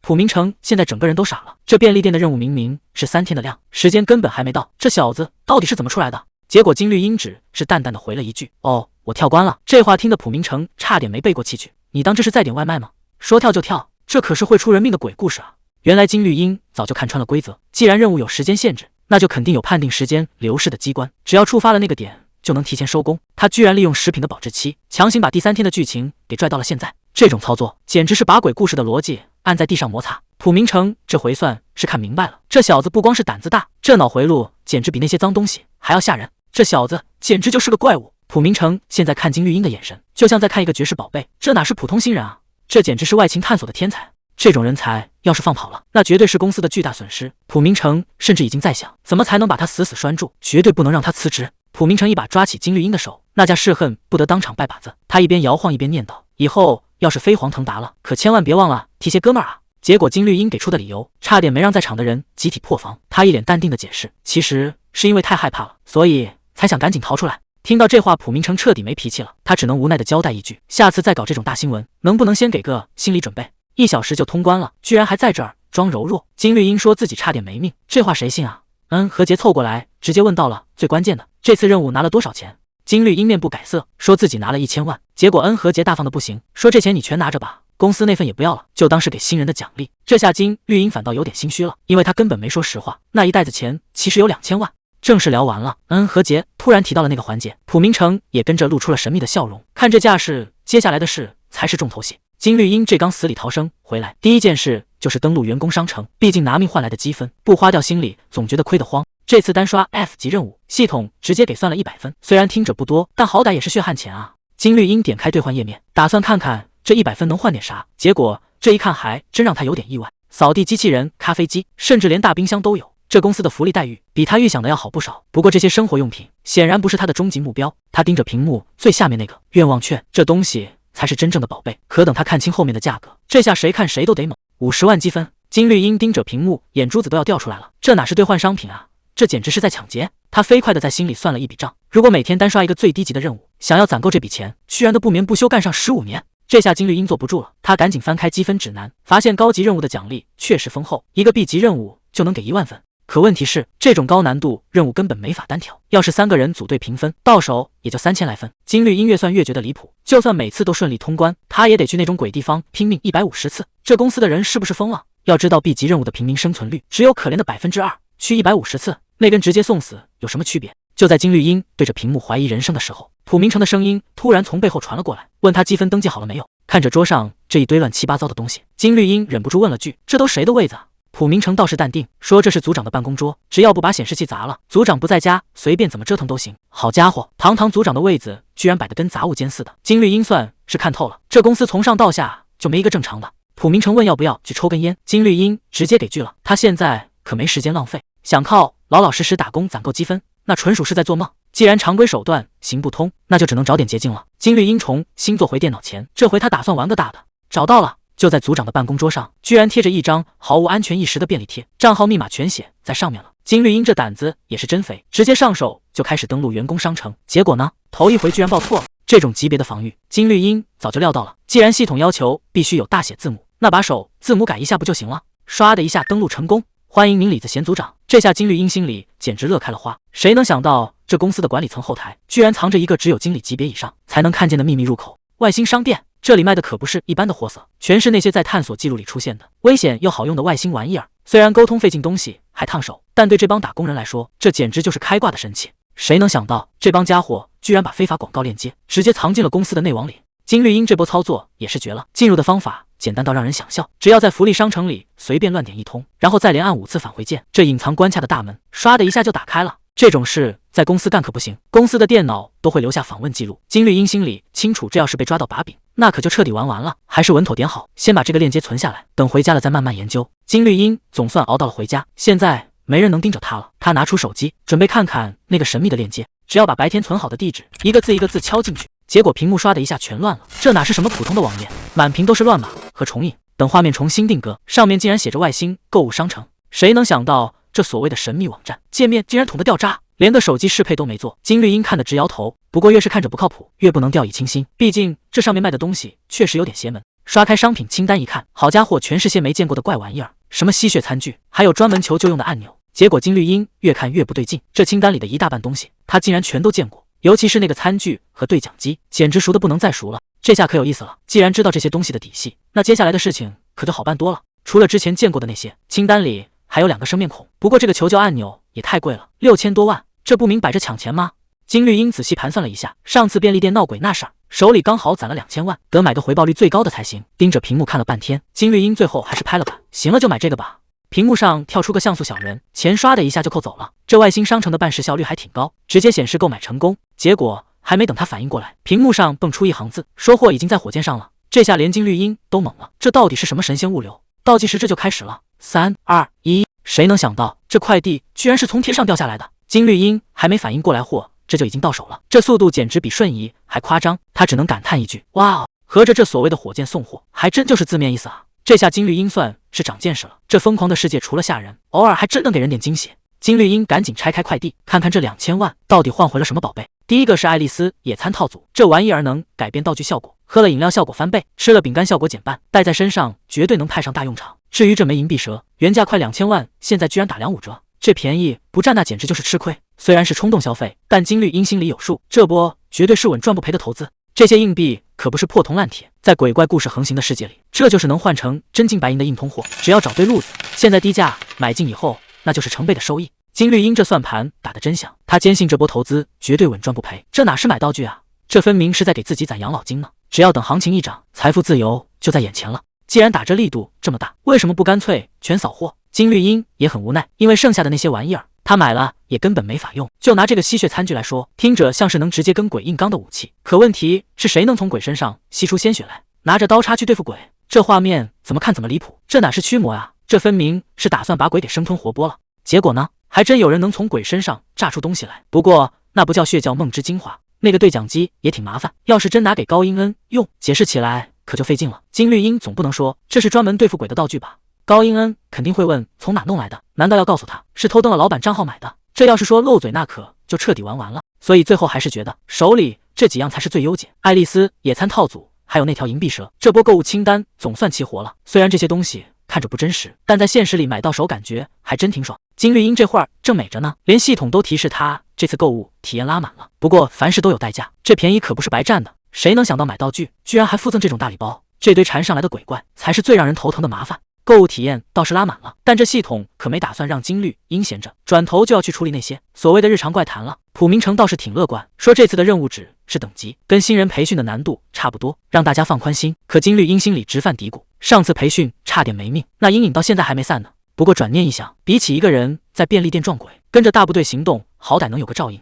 这次的任务叫周二测验，听着像是在玩答题游戏，可这规则定得死死的，只要答错一个题，那后果谁也担不起。金绿英觉得只要把答案背熟，别捣什么幺蛾子，这关肯定能过。旁边的人还挺热心，问要不要拿个纸质手册，好方便记笔记。结果金绿英摆摆手，说不用了，因为他已经全背下来了。这下把旁边的人给整不会了，这记忆力也太离谱了。看来这回是捡到宝了，这种不用操心的下属，哪个领导见了不稀罕？不过说起来，金绿英到现在还没见过那个组的组长，听说人下午才到，估计待会儿就能碰面了。本来以为还能歇会儿，谁知道麻烦这么快就找上门了。电话那头提了个离谱的要求，组长还没回来呢，居然想让他们直接带新人上场。这帮人真是疯了，居然打算让3个人硬闯，说到底还是为了业绩。月底考核压力大，再加上金绿英昨天表现太稳，上面觉得这波稳赢。和姐转头盯着金绿英，问他是不是把答案全背下来了。金绿英这下进退两难，要是现在说没背完，是不是就能不用去了？结果普明成在旁边神补刀，说他连那么厚的手册都背了，这点小事肯定没问题。这下好了，金绿英想低调都难，只能硬着头皮上了。看来今天这趟是非去不可了。旁边的人倒是挺淡定，说这种事经常发生，让他别太紧张。金绿英只能尴尬的应了一声，他现在满脑子都是那2000万，拿钱的时候确实爽，可这报应来的也太快了。但真正的麻烦还不止这些，这个所谓的周二测验，他在那本探险记录里压根就没见过。本来以为自己背的够全了，结果一查系统居然显示查无此项。事到如今也没退路了，入场方法倒是挺简单，只要在发件人那一栏写上自己的名字就行。金绿英没再犹豫，在发件人那一栏一笔一画写下了名字。就在这时，眼前的黑暗被彻底撕裂，灯光刷的一下全亮了。这阵仗可真不小，华丽的舞台，还有这讲究的主持人，看来这周二测验比想象中要正式的多。真正的表演全靠和观众的互动，所以从现在开始别忘了加油。瞧瞧这主持人的打扮，脑袋上顶个电视机，欢迎来到周二测验，快看这一期的参赛选手。欢迎来到周二问答秀。虽然是首秀，大家都很紧张，但笑容才是节目地灵魂，咱们得大笑一个才行。这出场方式也太诡异了，谁能想到主持人的脑袋竟然是一台电视机？这节目到底正不正经？还没等大家反应过来，这家伙已经开始指挥全场了。各部门准备就绪，在正式开始之前，是不是该来点欢呼声？为什么要让大家喊破喉咙？因为你们的欢呼声才是这档节目存在的真正意义。现场的气氛一下子被点燃了，这排场搞得还挺大。金绿英一边跟着鼓掌，一边琢磨，这地方好像也没想象中那么吓人。比起之前遇到的便利店鬼，这地方简直就是小儿科。金绿英觉得只要把这件事头主持人当成戴了面具的普通人，心里就没那么大压力了。而且这录影棚的环境虽然看着有点过时，但好歹是个正经的演播厅，还有这么多观众捧场，这不就是那种老式的美国脱口秀节目吗？就在金绿英放松警惕的时候，她突然发现哪里不对劲。等等，让她再仔细看看，老式美国脱口秀这几个字怎么越看越奇怪？这可不是普通的问答比赛，如果参赛者早就知道了答案，那这出戏还怎么演下去？原来这就是那个传闻中的怪谈。电视头主持人已经等不及了，大喊着让大家准备好，这节目马上就要玩真的了。倒计时开始，3，这可是记录在案的危险事件，编号都已经对上了。2，这地方曾经害死了无数人，甚至引发了严重的评级危机，这根本不是什么娱乐节目，而是货真价实的 A 级深渊。倒计时终于数到了最后1秒，金绿英这下彻底笑不出来了。因为官方记录上明明白白写着，这节目地生还人数竟然是0，这意味着什么？意味着只要站上这个舞台，就从来没有人能活着走下去。看看这带血的胶片，这哪是在录什么综艺节目？这分明就是一场有去无回的死亡直播。啪的一声响，这场要命的直播正式开演了。电视头主持人正对着镜头在那儿瞎白活。欢迎大家来到周二问答秀。朴明成和恩和杰这会儿已经站在了聚光灯下，成了全场最瞩目的倒霉蛋。其实最开始这地方只是个普通的任务区，大家手里甚至还有标准答案。靠着这份作弊手册，之前的队伍顺风顺水地刷了99次本，一个人都没出事。可就在这第100次探索，也就是总共第111场，出大事了。聚光灯刷的一下全亮了，主持人扯着嗓子大喊：“现在有请我们的参赛选手！”第一个登场的就是朴明成，在这儿他的代号叫欢。看他这副样子，真不知道是真有底气，还是还没意识到问题的严重性。紧接着是恩和杰，代号猎鹰，还有最后一位金绿茵，也就是大家口中的狍子先生。主持人还在那儿煽风点火，问这几位能不能保住连胜记录。这话听着就瘆得慌，毕竟之前的连胜全是拿命填出来的。电视头主持人嘿嘿一笑，让大家千万别换台。第110届周二问答秀现在正式开始。金绿茵站在台上，脑子里飞快地算了一笔账。既然这是第110届节目，那对应的就是第99次探索，不是第100次。这下他总算能稍微喘口气了。毕竟逢百必出世的魔咒，这次好像还没轮到他们头上。再看看旁边的恩和杰，这帮前辈一个比一个淡定，甚至还能笑得出来。看来真的是自己想多了。金绿茵不停地安慰自己，逻辑上讲刚好撞上第100次的概率确实不高。既然大家都这么放松，那应该出不了什么大乱子。可他心里还是有个疙瘩，别忘了这地方可不是什么正经演播室，他们现在依然身处在这个要命的怪坛里。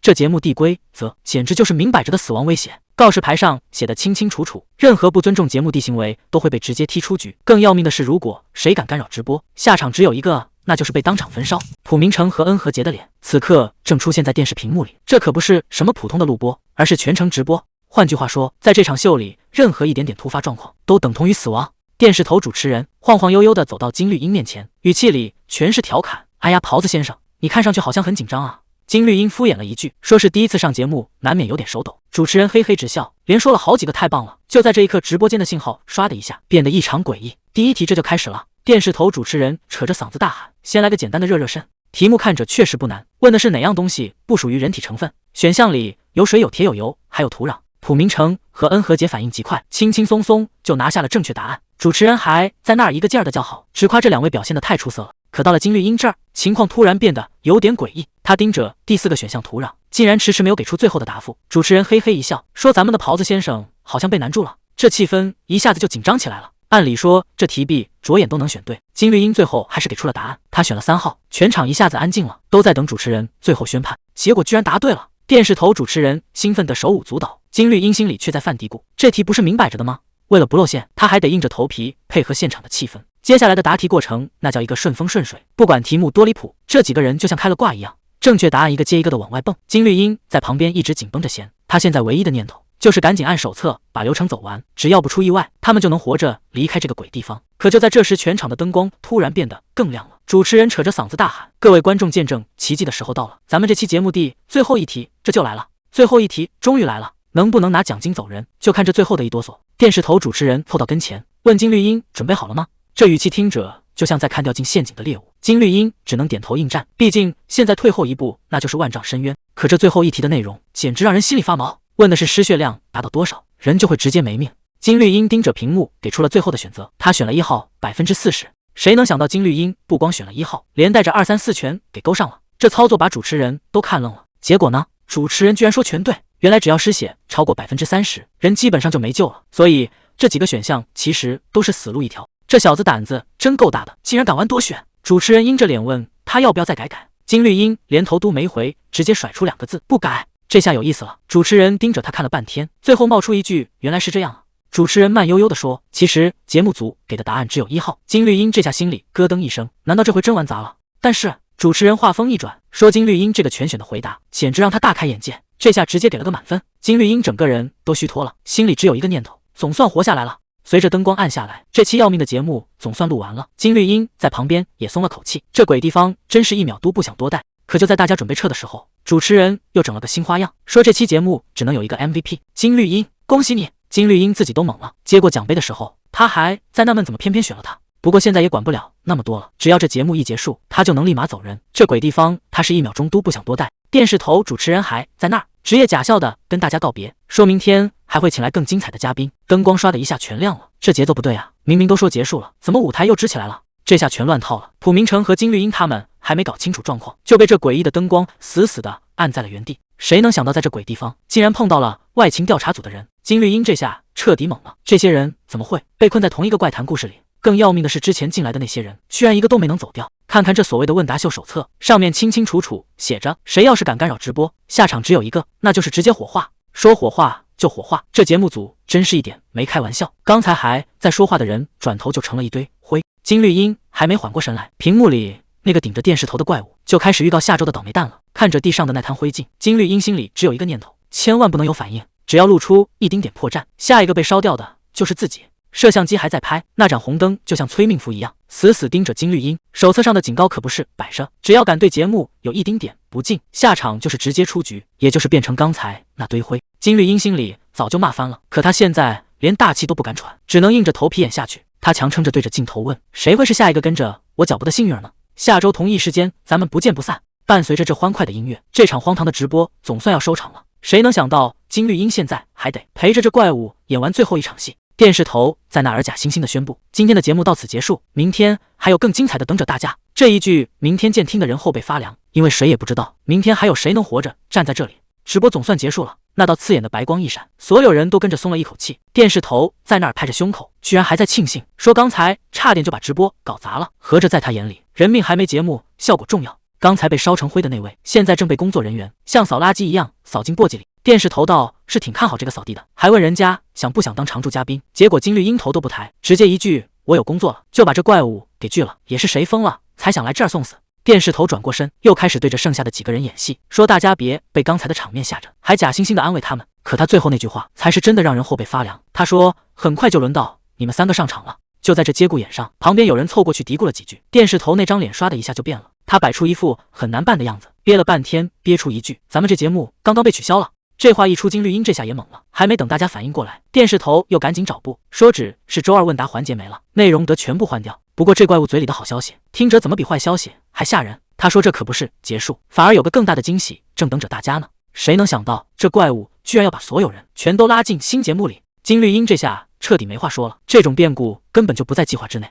翻开这份探索记录才知道，原来是因为有人太厉害，连着答对了99道题，结果惩罚环节全废了。上面觉得节目不够刺激，直接把原来的环节给砍了。换汤不换药，新节目居然还是录播的。电视头还在这儿假惺惺的保证，说这次肯定比之前更轻松。他越是这么说，大伙心里就越没底，这新节目到底要玩什么花样？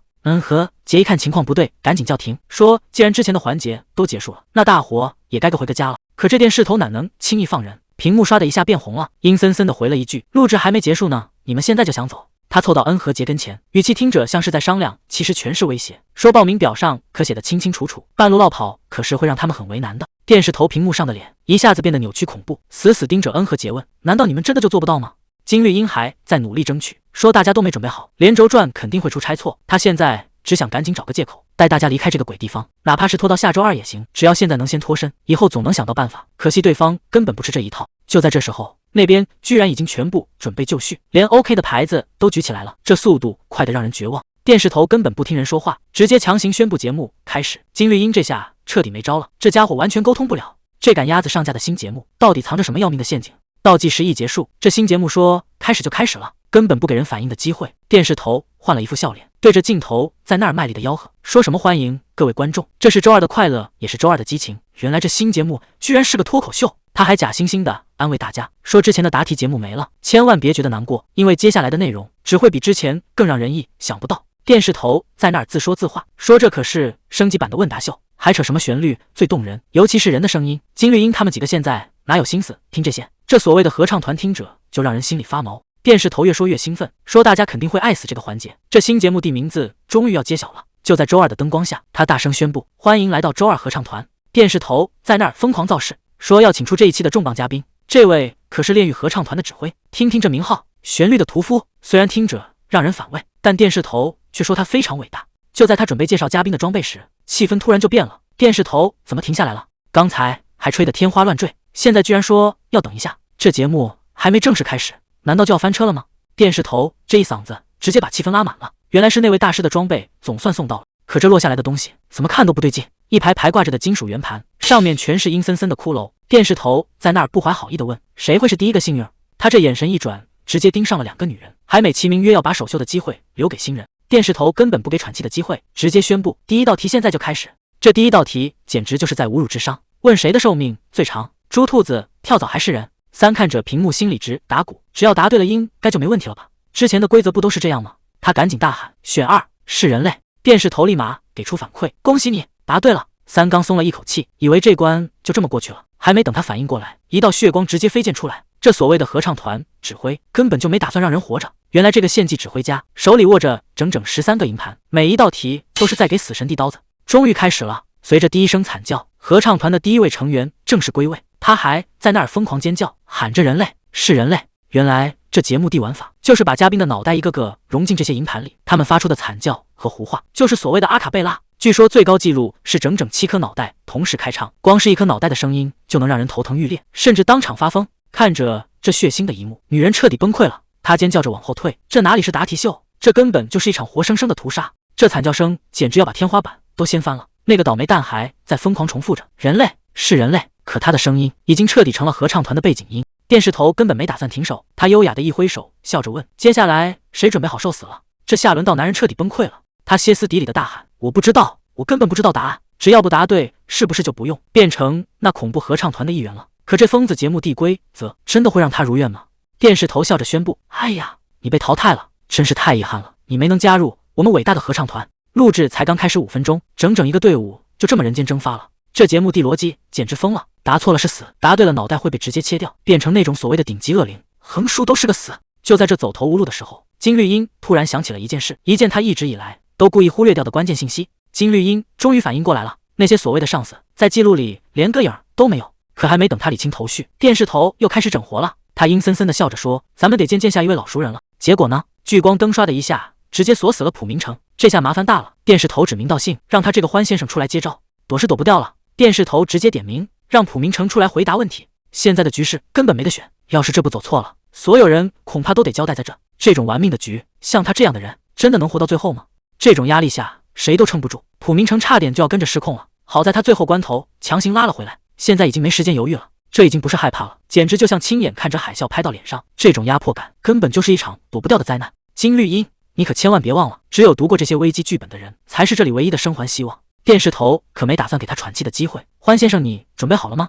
普明成没再犹豫，只是轻轻点了点头。普明成突然开口了，说在回答问题之前，能不能让他先说2句？电视头倒是挺好说话，直接让他尽管开口。谁能想到他竟然提到了家里人，说还有亲属在医院躺着，万一自己这次真回不去了，希望有人能帮忙照看一眼。这话听着确实挺感人，连电视头都跟着起哄。可这摆明了是在打感情牌，煽情归煽情，关键问题还是得交代。电视头立马催他给个准话。就在这最紧张的时候，金绿茵突然举起了手，这一嗓子直接把全场的节奏都打乱了，连电视头都没想到他居然还有后手。金绿茵这一下简直是在刀尖上跳舞，这时候打断主持人的节奏，弄不好命都要丢在这。金绿茵捂着头说：“不好意思，我现在头晕的厉害，能不能先让我歇会儿？”谁都没想到电视头居然没生气，反而还挺配合。随着一声清脆的响指，录制直接喊停，全场休息30分钟。这半小时的空档，金绿茵到底想干什么？这绝对不是简单的休息。全场的人现在都看傻了，金绿茵刚才那个举动简直就是在找死，可结果呢？他居然真的活下来了。金绿茵这把赌赢了，要是换成现场直播，他现在早就没命了。可偏偏这里是录播，规则完全不一样。原来他刚才趁乱在电视头身上动了手脚，就是这个不起眼的笑脸贴纸，只要贴上这玩意儿，对方就会莫名其妙产生好感。光靠贴纸还不够，他还用了爱丽丝的野餐罐头，这东西能让道具效果翻倍，2样东西加在一起才勉强保住了他的命。虽然是在拿命去赌，但好在最后真的生效了。这半小时的休息时间，就是他给自己争取到的最后机会。电视头笑着说：“抱歉啊，我必须去换个天线，顺便带这位欢先生去休息室吧。”他还特意叮嘱说，这位先生答应了要帮他倒水，这语气简直像变了个人一样。金绿茵总算松了口气，这出戏演的总算是把命保住了。录制暂停30分钟，这半小时就是他最后的救命稻草，得赶紧去休息室想个对策，不然等录制重新开始还是死路一条。可还没等他站稳，何洁突然凑过来，低声说了句确认只有一个人。金绿茵总算进了休息室，这口气还没喘匀，心里就开始犯嘀咕了。虽然争取到了休息时间，可满打满算也就30分钟，这点时间连想个万全之策都不够。他心里清楚得很，要是这半小时拿不出办法，等会儿推门出去还是个死局。就在这时候，他想起了刚才那个带领偷偷塞给他的东西。摊开手掌一看，居然是一枚扣子。这玩意儿看着普通，但肯定没那么简单。金绿英盯着这枚扣子，这东西难道是用来按的？金绿英盯着手里那枚扣子，没怎么犹豫，直接用力按了下去。谁能想到这玩意儿里头居然传出了拨号音？这哪是扣子啊，分明是个微型通讯器。电话那头很快就接通了，一个低沉的声音传了过来。对方开口的第一句话就让气氛彻底变了。他说我是李子贤。对面的人一开口，金绿英就知道这回赌对了。对方问他是谁，金绿英脑子转得飞快，说自己是那个新来的金绿英。现在可没时间解释那么多，他必须得让对方意识到事情已经到了最危险的时候。金绿英对着通讯器大喊，再过30分钟，你们整个地组的人全都要没命。结果对面沉默了半天，最后只回了3个字，我知道了。对方倒是冷静，直接让金绿英用5分钟把情况说清楚。金绿英也没废话，只说休息时间一结束，大家就要一起玩完。结果对面听完，轻飘飘的回了一句再拖30分钟。金绿英这下真急了，这哪是说拖就能拖的，根本办不到啊！没想到对方更绝，办不到，那大家就等死吧。金绿英整个人都傻了，这可是人命关天的事，对面怎么能这么淡定？没办法，金绿英只能硬着头皮问，要是真能再拖半小时，局面真能反转吗？对方给出了肯定的答复，只要凑够55分钟，安保组的武器和装备就能全部到位，算上走流程和入场的时间，最快也得1个小时。这30分钟就是最后的救命稻草了。可现在的问题是，金绿英拿什么去拖住外面那些杀红眼的疯子？金绿英握着那枚扣子，心里已经开始盘算了。对面那人说的没错，想要救下整个地组，这套流程必须得走完。可越听越觉得不对劲，靠着特殊装备就能单挑 A 级怪物，这实力也太离谱了。金绿英脑子里闪过一个念头，如果这事儿是真的，那对面这位绝对是个有名有姓的大人物。这种级别的角色在剧本里肯定不是无名之辈，要是真被他猜中了，那接下来的局面可就完全不同了。金绿英没急着答应，反而试探性的问了一句，组长，能不能问问你戴的是什么面具？电视头这一嗓子直接把金绿英推到了台前，可接下来的画风简直让人看不懂。这电视头不仅没发难，反而客客气气的问他，准备好开始直播了吗？金绿英道也淡定，顺着话头就接了过去，说自己已经准备好了。这态度转变的这么快，全靠之前那张微笑贴纸，硬生生把一个杀人狂变成了讲礼貌的文明人。金绿英死死攥住那枚扣子，现在计划已经全部铺好，能不能撑过这半小时，就看接下来的这一搏了。金绿英心里很清楚，现在只要他们3个人能活着离开这鬼地方就行。他看向眼前的电视头，开口叫住了这位主持人。金绿英语气很稳，说自己还有件事得先交代清楚。主持人这下好奇了，金绿英到底想说什么？想要接下来的计划能成，就要先把这个主持人拉到自己阵营。虽然这招挺让人难为情的，但现在已经没退路了。金绿英这一开口，直接把主持人给夸猛了，说他这节目办的简直是艺术，连主持风格都无可挑剔，这马屁拍得简直比真金还真。谁能想到金绿英这全是为了保命，才在这儿睁眼说瞎话呢？这波马屁直接把主持人拍爽了，整个人都飘得找不着北，还反过来夸金绿英也是节目第一份子。金绿英赶紧趁热打铁，说自己其实挺心疼的，因为他是真的喜欢这个节目，可现在的节目变得太离谱了。以前那种带劲的现场乐队没了，刺激的惩罚环节也没了，甚至连观众的掌声都是录音，这哪还是以前那个味儿？金绿英看着满墙的节目海报，他心里很清楚，想要搞定这个主持人，就要从他最在乎的荣誉感下手。金绿英盯着墙上那些老海报，以前这节目主打的就是现场互动，那才叫真正的艺术。可现在呢，整个节目就像是为了省钱，被改得缩手缩脚，一点当年的影子都没了。这事儿明摆着不正常，难道这种翻天覆地的改动是因为某个嘉宾的原因？这下算是抓到痛点了。主持人肯定也憋了一肚子火，他绝对讨厌现在的节目形式。这话一出口，气氛一下子就变了。主持人直接把话给堵了回来，说这些事儿还轮不到一个参赛者来操心。金绿英赶紧低头道歉，这招以退为进用的是真溜。他说自己其实是节目地铁杆粉丝，等了这么久才上节目，结果看到节目变成这样，实在是太失望，才没忍住。这话听得主持人心里美滋滋，屏幕上都冒出了笑脸。谁不喜欢被粉丝这么捧着呢？可主持人还是叹了口气，说娱乐圈就是这么残酷，既然观众喜欢现在的风格，那作为艺人就要赶紧适应，这就是所谓的职业素养。金绿英可不打算就这么放弃，他直接盯着主持人大声喊出了心里话，可我最喜欢的还是你以前那个节目啊。金绿英这波煽情简直绝了，他说以前的节目那才叫活着，能跟每个观众实时互动，每一个故事都是热腾腾的。金绿英最后还补了一刀，说作为一个老观众，他真的更喜欢以前那个版本。这话一出，主持人半天没吭声，最后才憋出一句，金绿英说自己只是录节目太投入，不小心带了点个人情绪，让主持人千万别当真。可嘴上说着不在乎，主持人的屏幕却开始疯狂闪烁，看来金绿英这几句话是真的戳到他的心窝子里去了。一阵急促的铃声刷的响了，主持人猛地回过神，大喊着让所有人各就各位，距离录制开始只剩1分钟了。金绿英站在一旁，心里已经有了底，该铺垫的都已经铺垫完了。倒计时开始跳动，10、9、8，气氛一下子变得死气沉沉。5、4、3、2、1。随着倒计时结束，节目正式拉开了大幕。金绿英这会儿正一个人坐着，手里还摆弄着一颗扣子。他突然想起个事儿，随口问了一句：“组长，你戴的那个面具到底是什么动物？”对方给出的答案倒是挺出人意料，居然是一只蜥蜴。还没等他细想，现场的欢呼声已经炸开了。主持人扯着嗓子大喊：“欢先生，现在该轮到你给出答案了。”普明成就这么站在聚光灯下，成了全场的焦点。这下子压力全给到他这边了。普明成现在被夹在火上烤，全场的目光都死死盯着他，等着他开口。金绿英突然喊了一声：“代理。”金绿英心里很清楚，普明成这会儿估计是想认输了，打算直接说不知道。毕竟比起变成那种只会机械重复一句话的人头乐器，直接被烧死反而更痛快。但是金绿英可没打算让他就这么解脱。金绿英盯着他，一定要答对，现在放弃还太早了。这话一出，普明成整个人都懵了。他显然没料到金绿英会在这种时候推他一把。主持人根本不打算多等，直接下了最后通牒，就给普明成3秒钟时间。这可是生死关头，普明成最后还是喊出了那个答案：4号是焚烧。谁能想到这一下还真让他给答对了。主持人兴奋的手舞足蹈，大喊着恭喜你。可还没等大家松口气，主持人话锋一转，要把他送去那个什么光荣合唱团，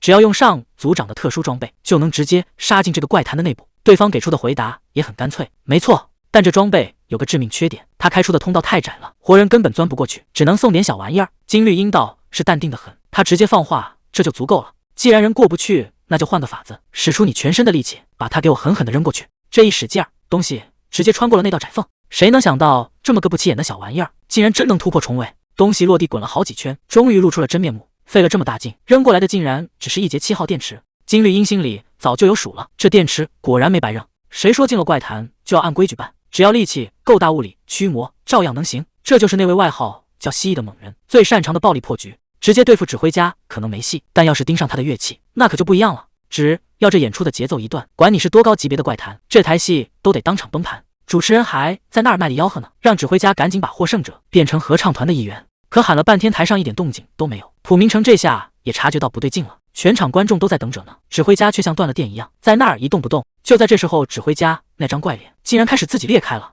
这一嗓子喊出来，整个场子都要被震塌了。原本好好的演出，现在全乱了套。金绿英就站在台下，这突如其来的变故让他也停住了动作。主持人这下彻底急眼了，扯着嗓子大喊：“你们到底在干什么？要把这里全毁了吗？”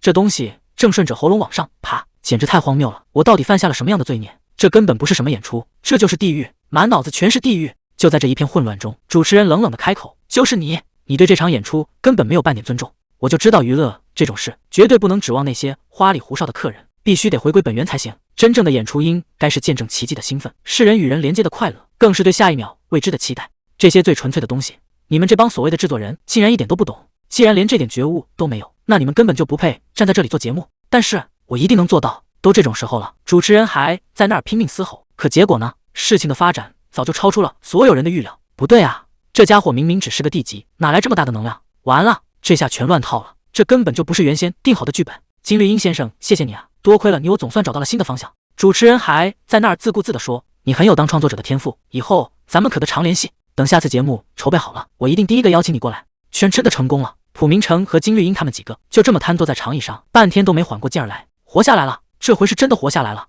普明成这下彻底坐不住了，一把搂住金绿英，扯着嗓子就开始嚎：“你这小子真是个疯子！这种不要命的招数，亏你想得出来！我活下来了，我真的逃出来了！这种死里逃生的感觉，简直比中了大奖还刺激！金绿英，快看你的收集器！”旁边的人这一嗓子，把所有人的注意力都勾过去了。这金灿灿的光芒，居然是1级！这下全场都得看傻眼！你这家伙到底是什么怪物？才刚入职2天，居然就把1级暗区给通关了！这战绩要是传出去，整个圈子都得炸锅。金绿英在那边拼死拼活熬了2天，那跟他一起进来的同期新人现在都在干嘛呢？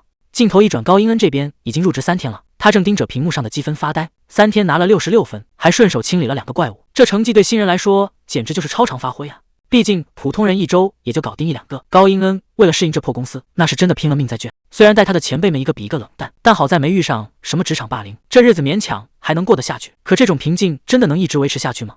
想要换到那张愿望券，竟然要整整50万积分，这数字简直是要让人干一辈子。可高英恩已经下定决心，这事儿他干定了。忙里偷闲的时候，他也在想别的新人过得怎么样，顺手点开了新人群聊，白沙县他们几个都在里面。高英恩琢磨着，是不是也该把金绿英拉进来，正打算在公司系统里搜他，结果手机突然就开始疯狂震动，这消息刷屏的速度简直要把屏幕给顶爆了。大家都在传一个刚出的公告，说有个叫金绿英的新人竟然参与搞定了一个1级副本，群里一下子全炸了，都在打听那个戴角面具的怪人到底是什么来头。看着这些消息，高英恩半天没说出话来。金绿英通关 A 级副本的消息，简直像往深水里扔了个炸弹，把所有人都给震傻了。普明成看着金绿英，忍不住感叹：“你小子这回可真是出名了！听说公司里都有人提议要让你直接破格提拔成代理，这升职速度简直是坐了火箭啊！”金绿英没说话，只是闷头喝焦急救药水，这玩意儿味道跟止咳糖浆似的，喝下去才算保住一条命。普明成接着说：“不过其他部门的人都死活不同意，毕竟这种事儿以前从来没发生过。”金绿英听完反而松了口气，没升职就好，他现在只想低调点。毕竟从那个鬼地方逃出来后，他们几个被送进医务室的时候，那样子简直没法看，能捡回一条命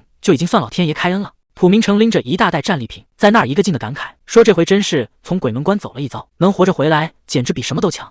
为了报答救命之恩，普明成直接摆了一大桌好吃的，让金绿英敞开了吃。结果金绿英根本不领情，直接一口回绝了，说到底这次能赢全靠那份探索记录。旁边的恩和杰还在那儿找不，说是因为情报写着是D级，大家才大意了。普明成可不惯着他，直说这借口找得太烂，气得恩和杰当场放狠话，说下次一定要证明实力。可金绿英心里只有一句话，这种鬼地方他是真的一点都不想再来了。说起来这次的事情闹得挺大，上面到底是怎么收场的，竟然一点风声都没透出来。恩和杰也是操碎了心，总觉得自家组长太佛系，要是能再强硬一点，也不至于像现在这么被动。旁边的人倒是一点不客气，直接对他：“有本事你自己升职去管啊！”结果这位更绝，说自己宁愿辞职也不干。就在这时候，消息传过来了，组长的会议总算开完了，而且人马上就到。金绿英这下也坐不住了，等了这么久，总算能见到这位传说中的人物了。这位李子贤组长，那可是公司里的风云人物，当年那个神机操作，到现在还是大家嘴里的传奇。说起这位D级员工，那在圈子里可是大名鼎鼎，外号叫做蜥蜴。就在大家伙议论纷纷的时候，办公室的大门唰的一下被推开了，屋里的人赶紧站起来打招呼：“组长，你可算回来了！”金绿英也跟着站起身，想看看这位传说中的人物。可这一抬头，金绿英整个人都傻了，这哪是什么普通组长啊？这位外号叫蜥蜴的大佬，竟然真的长了一颗蜥蜴头。他倒是挺客气，还笑眯眯的跟大家打了个招呼。看着这和谐的有点诡异的画面，金绿英现在满脑子都是问号。金绿英在那儿拼命给自己洗脑，这绝对不可能是真的，哪有人长个蜥蜴头的？肯定是刚才被那个电视头搞的，现在脑子都乱了。他还在那儿安慰自己说这肯定是个面具，结果低头一看，好家伙，面具正老老实实挂在人家腰上呢。这下金绿英彻底傻眼了。普明成倒是一脸淡定，还乐呵呵的在那儿介绍说这就是李子贤组长，让金绿英赶紧打个招呼。看着普明成那副笑嘻嘻的样，金绿英心里简直有1万头神兽跑过。大家都这么淡定的吗？这经理长得跟咱们都不是一个物种吧？还没等金绿英反应过来，李子贤已经开口了，直接点名要找金绿英。李子贤突然凑过来，问了一个让人后背发凉的问题：“你能看见我吗？”金绿英这下被问住了，这要是回答不好，怕是连这间办公室都走不出去。他只能强装镇定，硬着头皮回了一句：“能看见。”为了不让对方起疑，金绿英赶紧给自己找补，说自己视力正常的很，这反应速度也是没谁了。李子贤盯着他看了半天，最后只回了一句：“原来如此。”金绿英心里这块大石头总算是落了地，看来这第一波试探算是勉强糊弄过去了。看这屋里的气氛，除了金绿英自己，其他人眼里这位经理长得再正常不过了，这就奇了怪了，凭什么只有我？看他是一副爬行动物的样，不管心里多慌，现在绝对不能露馅。李子贤清了清嗓子，准备开始说正事了。关于这次的突发事件，他得给出一个交代。首先就是这事的起因，普明成和金绿英他们到底是怎么被卷进同一个怪谈故事里的？原来这次乱子全是管理人员失误造成的，周二问答秀竟然被分配了2次，难怪之前节奏乱成那样。更离谱的是D组在写明信片的时候，中途竟然集体消失了50分钟，这时间差直接把事情搞砸了。有人还在那儿开玩笑，说他们是不是组团买咖啡去了？毕竟那个小组可是出了名的照顾新人。可接下来的报告却让人怎么也笑不出来，因为没有其他小组能交叉验证，加上初始生存率还有43%，上面居然觉得这事儿够不上 A 级怪谈的标准，直接把重新定级的申请给驳回了。这下普明成他们彻底炸了，开什么玩笑？整整一个小组的人都没了。明明那个收集梦境的方案就是针对 A 级怪谈准备的，结果上面轻飘飘一句，特殊情况下低级怪谈也能出高级方案，就把这事儿给打发了。这帮高层心可真不是一般的宽啊！何洁这下是真的火了，他一边嚷嚷着要亲自去找高层算账，一边就要往外冲。普明成赶紧在后面拽住他：“经理，你先冷静点，现在冲过去除了吵架根本解决不了问题。”何洁还是咽不下这口气，明明大家拼了命拿出的全是顶级方案，结果最后只给个低级评价。就在两边僵持不下的时候，一直没说话的李子贤开口了：“不行。”他告诉大家，虽然定级没法改，但鉴于这次情况特殊，上面已经批准了额外补偿，说白了就是拿钱堵住你们的嘴，别再到处投诉了。针对这次周二问答秀，公司决定破例一次，直接发放等同于顶级难度的奖金，每个人都能领到3万积分。这数字一出来，刚才还火冒三丈的恩和杰瞬间就没脾气了。但这还没完，李子贤接着把目光转向了金绿茵。作为这次通关的最大功臣，他的奖励恐怕还要更惊人。金绿茵因为表现太出色，额外再加1万积分，整整4万分啊！旁边普明成还在为那3万分狂欢。和杰心里已经开始算账了，这笔巨款到手，离他退休养老的日子起码提前了整整3年。金绿茵在旁边提醒了一句：“积分这东西没法转让。”和杰岛也挺仗义，只夸这次全靠金绿茵带飞。金绿茵摆手表示这都不算事儿，其实他心里另有打算，没留下 A 级通关记录反而是好事。要是升职太快，以后被派去处理更恐怖的怪谈，那才是真的要命。毕竟在这个鬼地方，千万不能掉以轻心，谁知道下一秒又会撞见什么索命的怪物。在这个随时会丢命的世界，活着才是硬道理。说到其他人手里的积分，就算这玩意儿真的能转账，估计也没人会大方到分给我。普明成这会儿比谁都急，拉着金绿茵就要当场查账。毕竟在这鬼地方玩命，谁不是为了攒够积分换那张愿望券？在这里积分可不只是钱，那是实打实的命啊！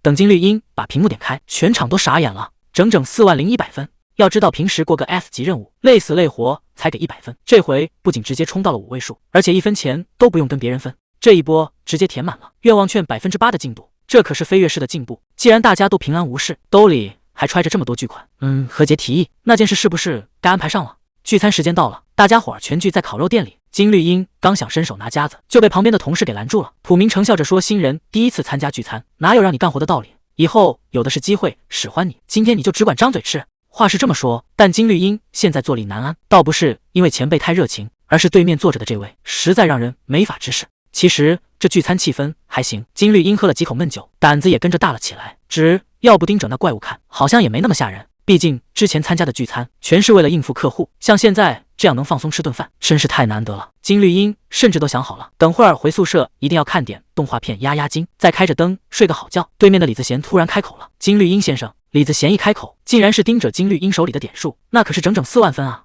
金绿茵老老实实回答，说自己想攒钱买张愿望券，结果对方就回了2个字：知道了。这天聊的真是死气沉沉。金绿茵盯着这颗大脑袋，突然反应过来了，这家伙根本不是在社交，而是在等指令呢。既然这样，那就换个问法试试。金绿茵试探着问，有没有什么推荐花钱的地方？果然这招还真管用，李子贤立马给出了建议：定制装备。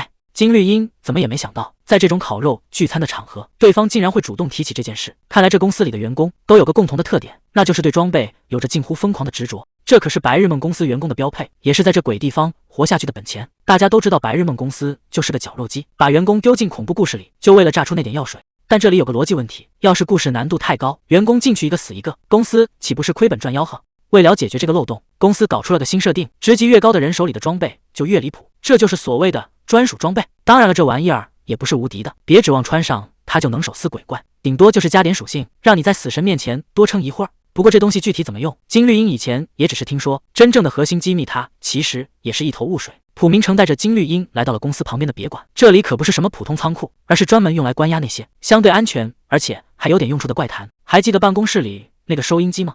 每天播报运势的那个，其实就是从这儿弄出来的。这地方就像个怪谈筛选场，专门把能干活的挑出来。公司给这些玩意儿起了个名字，叫黄昏级。虽然名义上被归类为1级，但实际情况可复杂得多，有的比 D 级还猛，有的比 F 级还怂。就因为他们能被人类利用，才拿到了这个特殊的入场券。既然是能用的怪谈，那金绿茵想要的专属装备，恐怕就藏在这些黄昏级里了。李子贤带着金绿茵来到了这间神秘的别馆，原来所谓的专属装备，全都是靠公司关押的，那些黄昏级怪谈制造出来的。金绿茵心里很清楚，想要拿到趁手的家伙，就要利用这些怪谈的力量。他脑子里飞快闪过那几个出名的怪谈编号，是那个诡异的玩具匠，还是那个所谓的种子包，又或者是那个最麻烦的祭坛？这3个怪谈就是外勤组装备的源头。金绿茵正琢磨着自己待会儿会碰上哪一个，普明成突然停下了脚步，笑着说：“人已经到了。”就在前面的咨询台后面，坐着一个浑身裹得严严实实，还戴着多帽墨镜的怪人，看着打扮应该也是公司的员工。普明成直接亮明了身份，说他们是外勤地组的，今天带个新人过来，打算见识见识这里的真家伙。他直接向管理员申请，要带金绿茵去见那个编号99的怪谈。那个蒙面怪人一句话都没说，只是默默地核实了权限。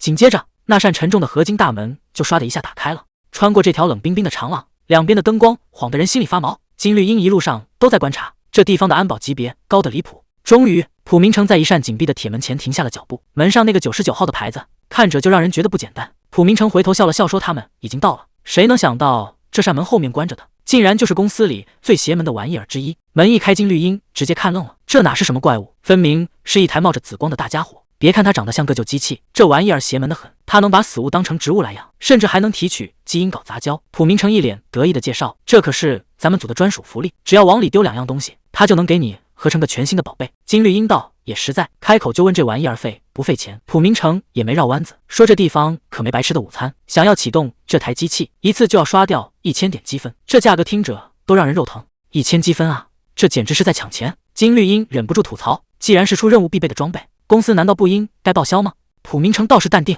说只要熬到主管级别，1年就能白嫖2次，通常大家都会等到升职再来，这一等得等到什么时候？金绿英现在就开始纠结了，到底要不要当这个冤大头？普明成看他犹豫，直接问他打算怎么办。虽然这笔钱确实让人肉疼，但金绿英突然想起了那个组长，就是那位李自贤，既然连这种生存专家都说有用，那这钱花的就不冤。在这种地方，魂听大佬的建议准没错，毕竟保命财是第一位的。金绿英这回是下定决心了，既然大佬都说好，那这钱花的就不冤。他直接告诉普明成，现在就要试试这台机器。普明成看他这么干脆，也就不卖关子了。这玩意的原理其实很简单，只要把2样东西丢进去，它就能把它们的特性强行揉在一起，最后合成一个全新的宝贝。所以选材料的时候得留个心眼，最好是那种自带特殊能力的。金绿英心里早就有了盘算，这些门道他之前在探索记录里都翻烂了。普明成看他两手空空，笑着摆了摆手，说没带好材料也没关系，咱们组有个老传统，新人第一次搞装备，前辈们肯定得帮衬一把。普明成转头看向旁边，说要论装备的成色，那还得看咱们组长的。别看这玩意儿长得像把黄油刀，他的本事可大着呢，只要对着虚空划上一刀，就能强行撕开空间，把小东西神不知鬼不觉地传过去。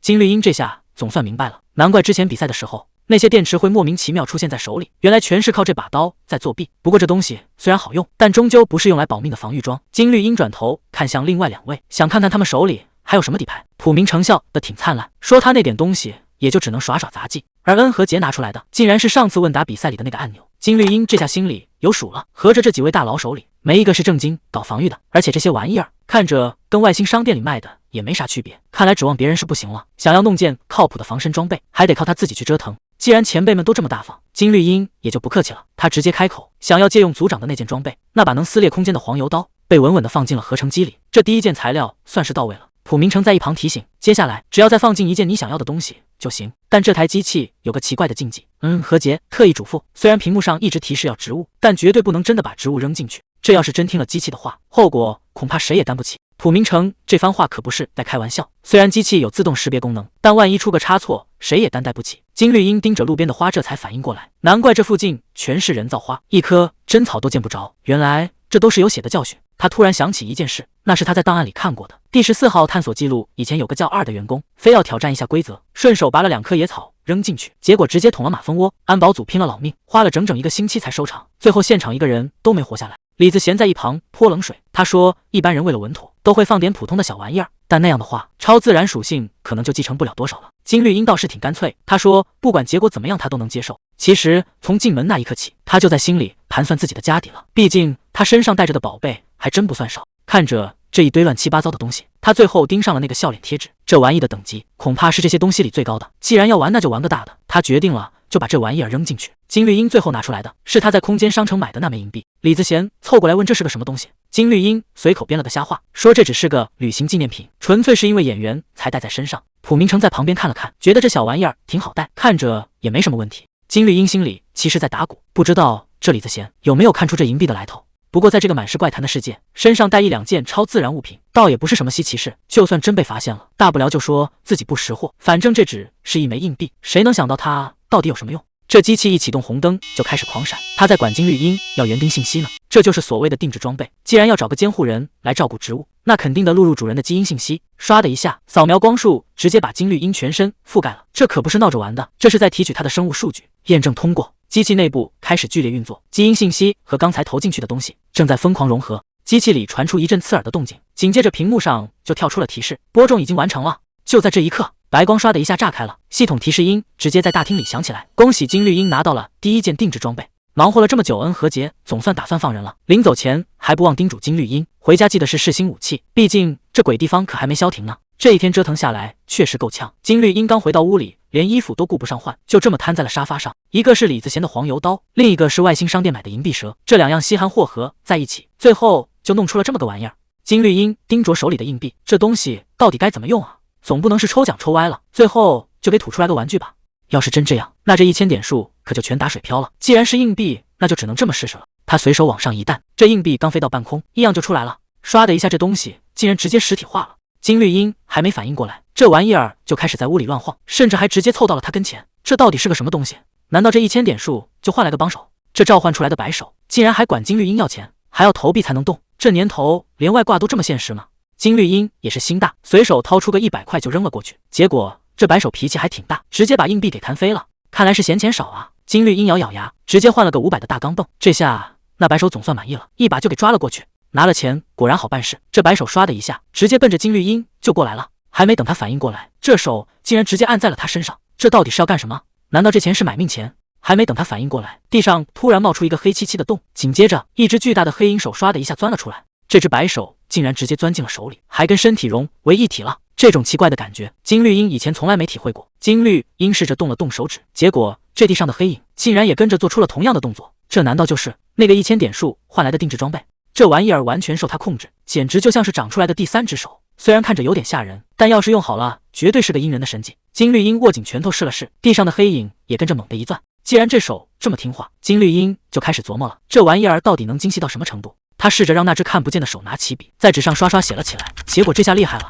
这力道和精准度简直跟自己亲手写的没区别，连这种细活都能干，那以后能干的事儿可就多了。金绿茵继续测试，发现这手不仅能写字，还能隔空开门，甚至连撬开盖子这种费劲的事儿，他都能轻轻松松搞定。最关键的是，这玩意的活动范围足足有3米，以后躺在床上动动手指就能把灯关了。这只手虽然好用，但持续时间只有5秒。金绿茵心里盘算着，这玩意儿跟李子贤那把能无视空间限制的黄油刀还不一样。虽然没那把刀那么逆天，但在怪谈世界里，这只手用起来明显更顺手，起码以后遇到那些脏东西，不用自己亲自动手去摸了。看看这一堆战利品，手机支架、贴纸，还有野餐套装，再加上这枚刚到手的定制硬币，家底总算是厚实了不少。500块就能换5秒的超能力，这买卖怎么想都不亏。金绿茵躺在床上翻来覆去，心里只有一个念头：既然投了这么多点数进去，以后必须得加倍赚回来才行。说到底，还是这次遇见的队友靠谱。不管是面对危险面不改色的前辈，还是关键时刻愿意信任他的代理，要是没这帮人拉一把，他这回真不一定能全身而退。以后还得处理多少怪谈，谁也说不准。但看着身边这帮能把后背交给对方的同伴，金绿茵心里突然有了底。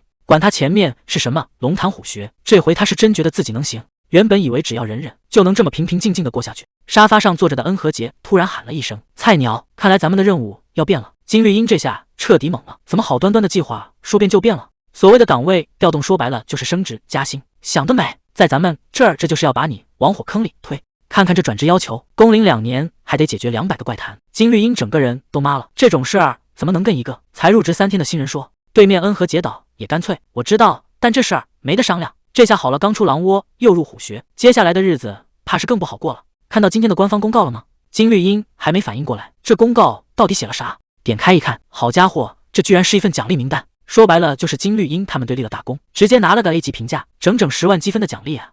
上头这帮人也是真敢说，一边发钱一边还怂恿大家伙赶紧去那些怪谈里拼命。再往下一看，金绿茵这下彻底懵了，贡献榜第1名居然写着他自己的名字，一个人就拿了4万分。这下全公司的人怕是都要盯上他了。这下全公司都知道了，金绿茵的名字被顶在最前面，这哪是发奖金，这分明是把他架在火上烤。要是这次调动跟公告有关，那接下来的活儿恐怕没那么好接了。旁边的恩和杰盯着他问：“看到了吧？”金绿茵只能硬着头皮承认，这事儿想躲也躲不掉。原本以为只是换个部门，或者是整个组一起调动，结果对方叹了口气，说只是工作内容变了。以前咱们进那些怪谈，手里好歹还有份攻略手册，照着做就行。可听这意思，接下来的路怕是连个参考都没有了。以后咱们要进的那些地方，连个保命的攻略都没有。说白了，公司这就是要把咱们扔进全新的怪谈里，自生自灭，一点情报都不给留。金绿茵这下也看明白了，这世道就是这样，你越能干上头，就越想把你榨干。就在这时候，李子贤也跑来凑热闹了。何杰看见他就嚷嚷：“老大，你看到那公告没？”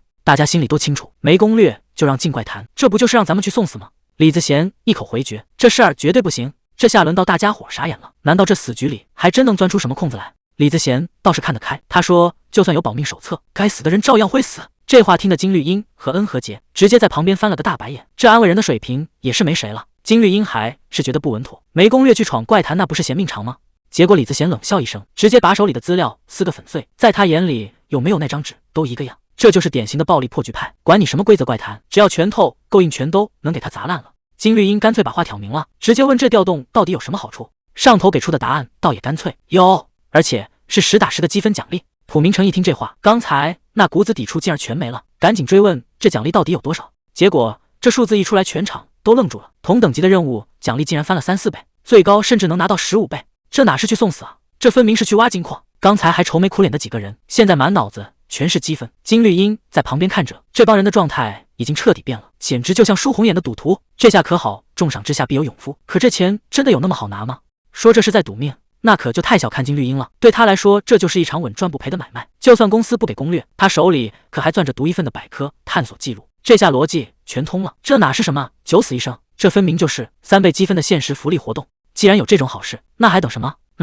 携带着普明成这帮人直接奔着奖励去了。第一站17楼，这17层到20层可是开发总部的地盘，尤其是这17楼，专门研究那些新冒出来的脏东西。放眼望去，全是高科技，但这地方灯光越亮，背后的水就越深。刚一露面，就有人主动凑了上来。对方开口第一句就是问那个出名的新人是不是他。金绿英这下也纳闷了，自己什么时候成名人了？这待遇怎么看都不太对劲。这位研究员笑得倒是挺灿烂，伸手就要跟金绿英套近乎。看来这17楼的人早就盯上他这个香饽饽了。金绿英这头刚要办事，迎面就撞上个穿白大褂的，这人到底什么来头？对方笑眯眯的打招呼，说是研发一组的组长郭启康。一听这名字，金绿英显然没料到，这可是个关键人物，哪怕再怎么意外，这面子上的客套还是得做足了。金绿英赶紧客气了一下，郭启康倒是挺受用，直语这年轻人懂礼数。旁边这位还想帮着撑场面，说对方也就是个小经理，让金绿英别太紧张。可你自己不也只是个副经理吗？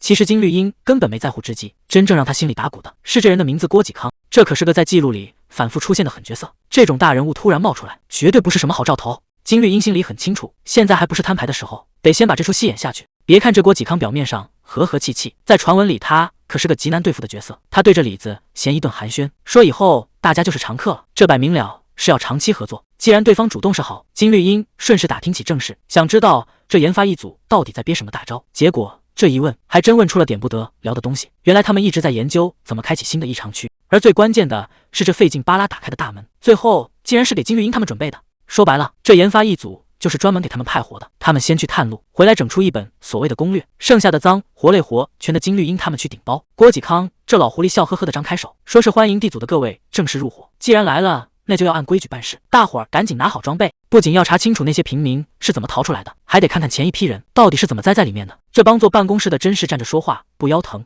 何洁现在心里只有一句话，没去过现场就别在这儿装大蒜。旁边的普明成吓得够呛，赶紧在旁边打圆场，生怕自家前辈一个没忍住，直接在这儿跟人撕破脸。结果还没走2步，又冒出来个没眼力见的，居然想拉着金绿英下注，赌这次任务的危险等级，拿别人的命当赌注。这帮人还真是玩得挺花。金绿英这回是真没耐心了，连个正眼都没给。金绿英这脾气那是出了名的硬，可这帮搞研究的居然还在那儿嘻嘻哈哈。郭启康还在那儿自我感觉良好，说不就是打个小赌吗？又不会死人，至于这么大反应吗？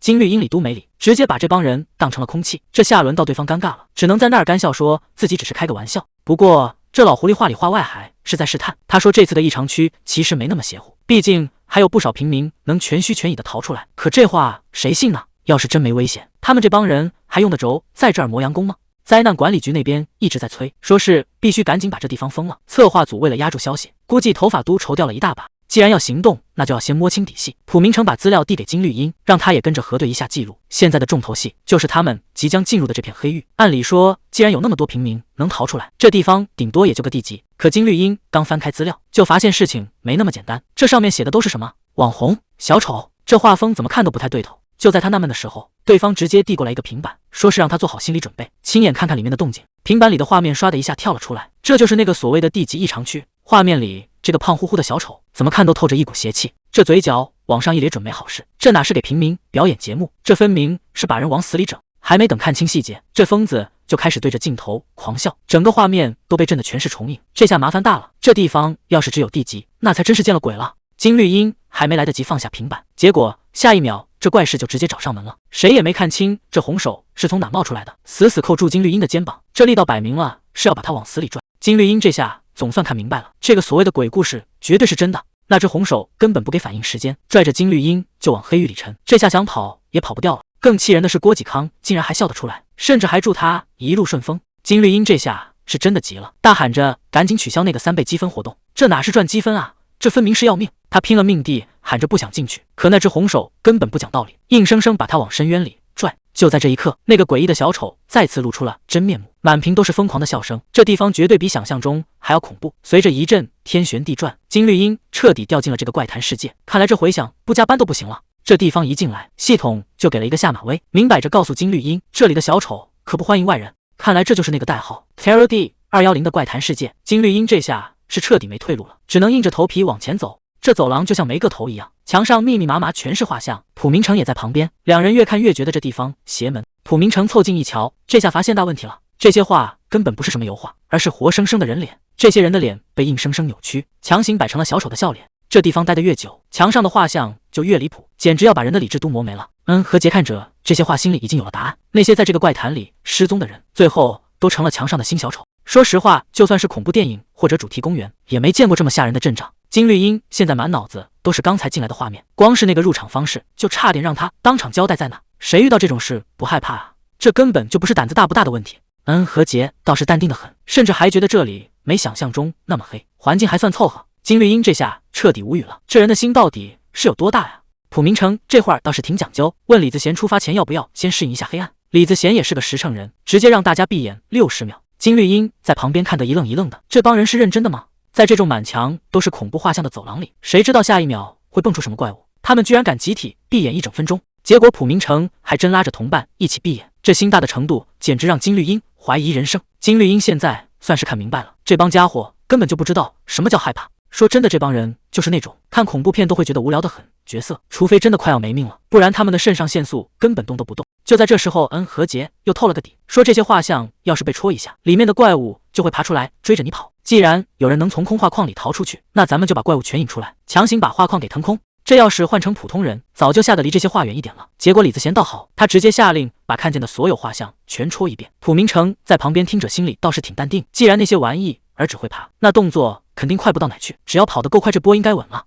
普明成这心态也是没谁了，这种时候还有心思开玩笑？他指着墙上的小丑画问金绿茵：“你看这玩意儿像不像电影海报？”1分钟的时间刚到，金绿茵睁眼看到的第一个画面，就让他彻底明白了这地方到底有多邪门。这画里的小丑长得跟失踪名单上的平民一模一样，看来这地方的规则很清楚了，只要在这儿失踪，最后都会变成墙上的一幅画。普明成这会儿又开始出馊主意了，他问金绿茵要不要先去摸那张画，反正都要把怪物引出来，谁先动手不是动手啊？结果金绿茵在那儿沉默了半天，突然冒出一句：“等一下，我已经知道怎么出去了。”这话一出来，普明成整个人都懵了，这才进来不到5分钟啊，这解题速度是不是有点太离谱了？金绿茵这回是认真的，对他这种自认胆小的人来说，想活命就要靠脑子，绝对不能回头看。既然规则都摸透了，那接下来的剧情可就不是普通的逃生了，而是真正的速通挑战。金绿茵冷冷地说：“出发吧，速通开始。”既然要速通，那肯定的带点硬货。金绿茵直接掏出一枚发光的硬币，随着硬币落地，一只巨大的白手套凭空出现。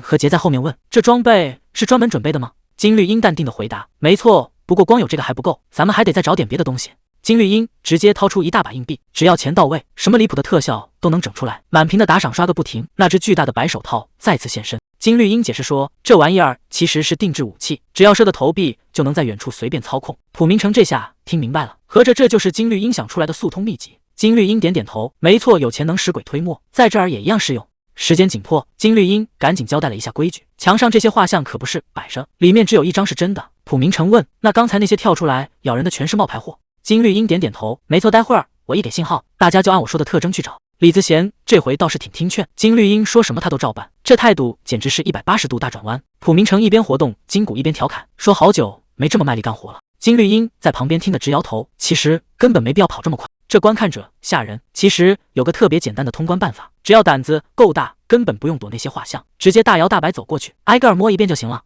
可胆小鬼经理哪敢这么干，他只想跟这些画和平相处，结果还没走2步，金绿茵直接两眼一黑，当场躺平罢工了。金绿茵可没心思管这怂包，既然软的不行，那就只能来硬的了。现在的唯一出路就是强行速通，计时器已经跳到了4分多钟，时间可不等人。就在金绿茵他们拼命速通的时候，监控室里的这帮人竟然已经开始拿这事儿打赌了。李代理凑到郭启康身边问，这回你觉得能评上什么等级？还是压地级最稳吗？结果郭启康这回没给好脸色，直接让他闭嘴，说这种话在部门里私下说说就行，千万别让其他组的人听见。李代理嘴上答应着，心里却100个不乐意。平时大家不都这么玩吗？今天怎么突然在这儿装正经？不过仔细想想，真正让他觉得心烦的，其实根本不是郭启康，而是那个正在闯关的家伙。李代理现在是越想越气，满脑子都是外勤组那个让人火大的新人。没错，就是那个叫金绿茵的家伙。明明只是个实验体，居然敢给上司甩脸色看。李代理越想越不平衡，索性在匿名群里带起节奏，他直接压了重注赌地级，甚至咒人家这回直接死在里面。结果狠话还没放完，上司的催促就来了，让他下班前必须把报告交了。看着墙上的挂钟男人，心里直犯嘀咕，反正这帮人下班前肯定是逃不出来的。他一边敲着键盘，一边骂这帮人是蠢货，明明看到可以广告关掉不就要了，非要盯着看个没完。不过话说回来，确实有人运气好，能从那鬼地方活着出来。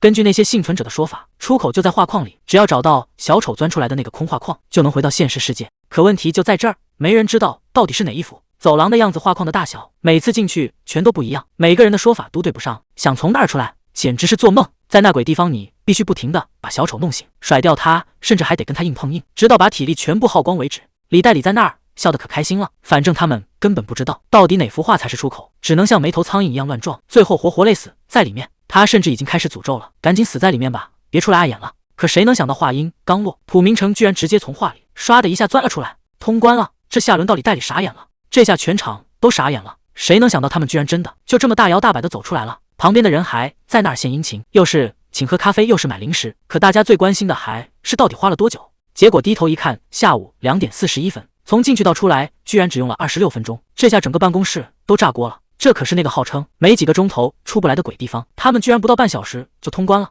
郭启康一脸不可思议，难道又是李代理用那种暴力拆迁的法子硬闯出来的？何洁直接摆了摆手，这回可不是靠蛮力，全靠咱们这位深藏不露的新人。金绿茵这副淡定的样子，真不像刚死里逃生回来的。他随手摘下面具，轻描淡写的打了个招呼。郭启康这下彻底没话说了，心里直犯嘀咕，这新人到底什么来头？金绿茵第一天上班的时候好像也是这么猛。既然大家都这么好奇，那就干脆把话挑明了。郭启康直接开口，让这位新人讲讲到底是怎么看破那个鬼地方的。金绿茵道也干脆直接复盘起刚才的细节。他说大家进门前看到的那个广告，标题叫小丑讨厌你，可问题就出在这个名字上，很多人都搞混了，皮埃金绿茵和普通的小丑根本就不是一回事。金绿茵淡淡的开口，其实大家都掉进了一个坑里，觉得小丑和皮埃金绿茵没区别，这恰恰就是破局的关键。普通小丑穿的花里胡哨只会逗人发笑，但皮埃金绿茵是法式的，只有黑白两色，看着就一脸丧气。既然关卡的名字叫皮埃金绿茵讨厌你，那真正的目标绝对不是那些乱跑的杂鱼。金绿茵早就猜到了，那个唯一不来追他们的才是真正的皮埃金绿茵，所以他们压根没乱撞，专门盯着黑白画像找，只要保持好3米距离，这关就算破了。金绿茵接着说，只要隔空点一下那幅画，结果呢，画里的皮埃金绿茵就这么消失了，这就是全部过程。郭启康听得一愣一愣的，第一次进去不到30分钟，就把这背后的逻辑摸得清清楚楚，这新人简直是个怪物。可就在这时，郭启康突然反应过来，等等，郭启康还是想不通，在那黑灯瞎火的地方，只要一开灯，所有小丑都会扑上来，金绿茵到底是怎么精准定位的？金绿茵随口回了一句，其实组长一眼就看穿了，对他来说这种程度根本不算什么。更离谱的还在后面，金绿茵拿出一本手册说，这是他根据之前的笔记顺手整理出来的临时攻略。郭启康接过来一翻，这下彻底没话说了，仅仅靠着1.0岁的信息就把整个关卡的逻辑全拆解了。这哪是新人啊，这简直是来砸场子的，这种事真的符合常理吗？不到30分钟，不仅通关，还顺手写了份攻略，这哪是新人啊，简直就是披着人皮的怪物。蒲明成这时候凑了过来，笑眯眯的提醒，既然是从里面带出来的东西，是不是该上交了？大家定睛一看，金绿茵手里竟然还攥着个物件，原来刚才在画镜里那个皮埃金绿茵眼看情况不对，居然想往后爬着逃跑，结果呢，李自贤根本没打算放过他，直接一个箭步冲上去，硬生生把这玩意儿给截住了。李代理在旁边看得直冒冷汗，一个脑力超群，一个武力爆表，这2个人凑在一起简直就是一对怪物搭档。仔细一看，这俩人不仅行事风格像，长得竟然也有几分神似，难道这2人私底下还有什么血缘关系？郭启康盯着金绿茵，突然抛出一个奇怪的问题，你拿到名片了吗？金绿茵一头雾水，名片？男人接着自言自语说，他这种刚来的新人，公司肯定还没给印名片。可紧接着这男人的语气就变了，他盯着金绿茵冷笑，行了，别在这儿跟我装傻，我说的名片到底是哪一个？你心里比谁都清楚。